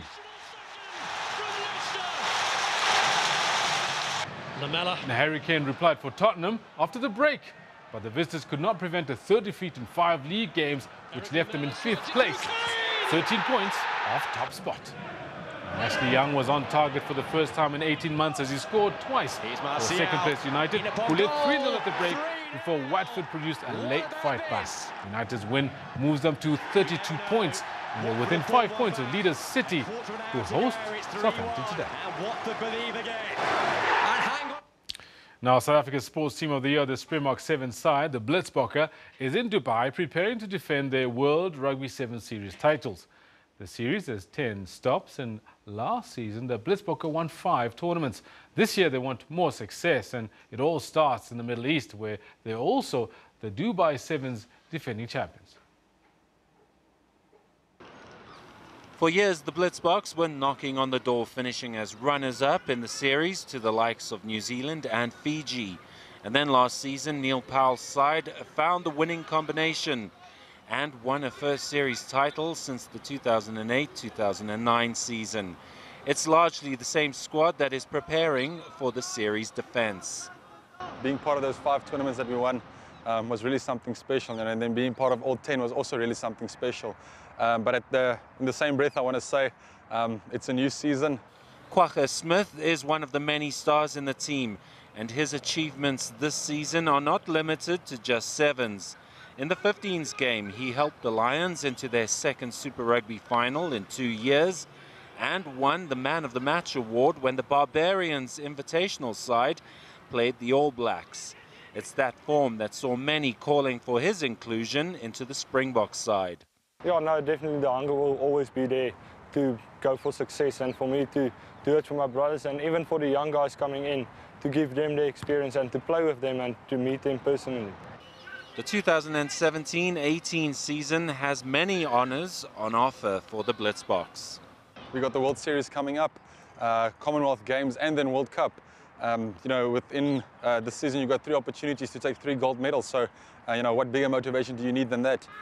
The Blitzboks begin the new 7th season on Friday with pool matches against Uganda, Kenya and Canada. Simon Burke, SABC News. Now, it turns out that England cricketer Ben Stokes touched down in Christchurch today, but still declined to comment on his availability to play for New Zealand side Canterbury. New Zealand-born all-rounder was omitted from England's Ashes squad and remains suspended after being arrested in September on suspicion of causing actual bodily harm in an incident outside a Bristol nightclub, also known as a fight. Stokes has been told he will not be selected for England while police conclude their investigation into the incident. But his trip to New Zealand has fanned speculation he may be parachuted into the England team midway through the Ashes. Stokes was greeted by his parents at Christchurch Airport. He faced questions from the media about the police investigation and his possible plans to turn out for Canterbury, who confirmed their interest in signing the player on a short-term deal. Basically, there have been very initial soft conversations with his representatives. So there are then 3 hurdles that need to be overcome to potentially see Ben playing in New Zealand. So the first is New Zealand Cricket, giving their sign-off. They have to agree to any overseas player joining any competition. Secondly, our board at Canterbury Cricket, they have to sign off. And thirdly, any conversations with his representatives as well. So there are 3 fairly stringent tests essentially that need to go through to cover off before we can say yes, Ben is or isn't coming. England has distanced itself from Stokes' return to the country of his birth, with the cricket board saying it was a private trip to see his parents and organised outside of its auspices. We can't really comment on that because that's the due diligence that we're going through at the moment, just to understand a bit more about the charges, where they sit and how that will manifest itself. So at the moment, we can't really comment on where that is, and obviously that will have an impact on whatever decision is made in the future. Stokes is expected to play for Canterbury on Saturday in the Ford Trophy, New Zealand's domestic 50-over tournament. It will be his first match since breaking his hand in the Bristol street fight that led to his arrest and subsequent suspension from the England team. Sfeso Ramara, SABC News. In rugby news, Australian prop Sekope Kepu has been handed a 3-week suspension for a shoulder charge on Scotland's Hamish Watson during the Wallabies' 53-24 loss at Murrayfield last Saturday. Saturday's match was the Wallabies' final outing of the year, and so the ban will only come into force in 2018. Kepu was shown a red card in the dying moments of the first half, with the Aussies leading 12-10. The prop's badly mistimed challenge ended with Watson being struck on the side of the head. Scotland went on to record their biggest victory against the Wallabies in 90 years. Following Kepu's admission of wrongdoing in a previously clean disciplinary record, the disciplinary committee reduced the ban to just 3 weeks. The ban will be held over until the start of next year, as Australia are in their off-season until next March. Now, former world #1 Tiger Woods returns to competitive golf this weekend. The American had spent the last 10 months on the sidelines due to a back injury and underwent surgery in April. The 14-time major champion will be hosting and playing at the Hero World Challenge in Nassau in the Bahamas from Thursday. A golfing great, Woods remains one of the sport's biggest draw cards. Although his back problems had kept him out of action for many months, he's eager to bag his first tournament win since 2013. But he's taking it one step at a time. Let me play this event and see what I can and can't do. I'll have a better understanding once I'm in game speed. I know I've always hit it harder come game time because of adrenaline, and I'm looking forward to it. I'm also looking forward to see how I feel. Woods has been spending time with some of his Ryder and President's Cup partners. They've been supportive and helpful. I played golf with Rory, I played golf with JT, Ricky, Dustin, and it was fun. It was fun to be able to do that again, which I hadn't done in years. Despite his absence, Woods continues to be respected by his competitors and friends. Many are looking forward to competing against their childhood hero. There's nobody that moves the needle like him, even now. And you know, if he had 15 wins and 2 majors, then yeah, no, people wouldn't care as much. But he has 79 and 14 majors, so I mean, I'm probably just excited to watch it as you are. I just get a front row seat to it on Thursday. The 18-man field includes top pros Johnson, Jordan Spieth and defending champion Hideki Matsuyama. The Tiger Woods Foundation is the event's primary charitable beneficiary. Liesel Zankel, SABC News. 2 French wingsuit flyers pulled off a breathtaking stunt over the Alps when they jumped from a mountain and then landed on board a light aeroplane in mid-air. Fred Fugen and Vince Raffet took more than 100 practice flights to perfect the hazardous stunt with pilot Philippe Bouvier and coordinator and navigator Yves Rossi. The first attempt had to be abandoned, but eventually conditions were deemed perfect. The flyers prepared themselves at the top of Switzerland's Jungfrau mountain and jumped off at Rossi's command. As the plane dived down the mountain, the 2 flyers glided into position. Raffet eventually flipped himself inside the open cabin door before Fugen performed the same feat. Both landed awkwardly but safely before screaming with joy and hugging each other in celebration as the plane's crew congratulated them. They had bettered the famous stunt of wingsuit pioneer Patrick de Gaillardon, who once jumped from a plane before re-entering it. Gaillardon was unfortunately killed in a stunt in 1998 over Hawaii. But nothing like that for these 2 daredevils. All right, that's where we're going to leave it. Thanks very much. Just a point to think about. I have not seen too many photographs of Ben Stokes drunk and having a fight outside a bar, but we've always seen lots of photos of Tiger Woods being DUI and handcuffed and looking unkempt and disheveled.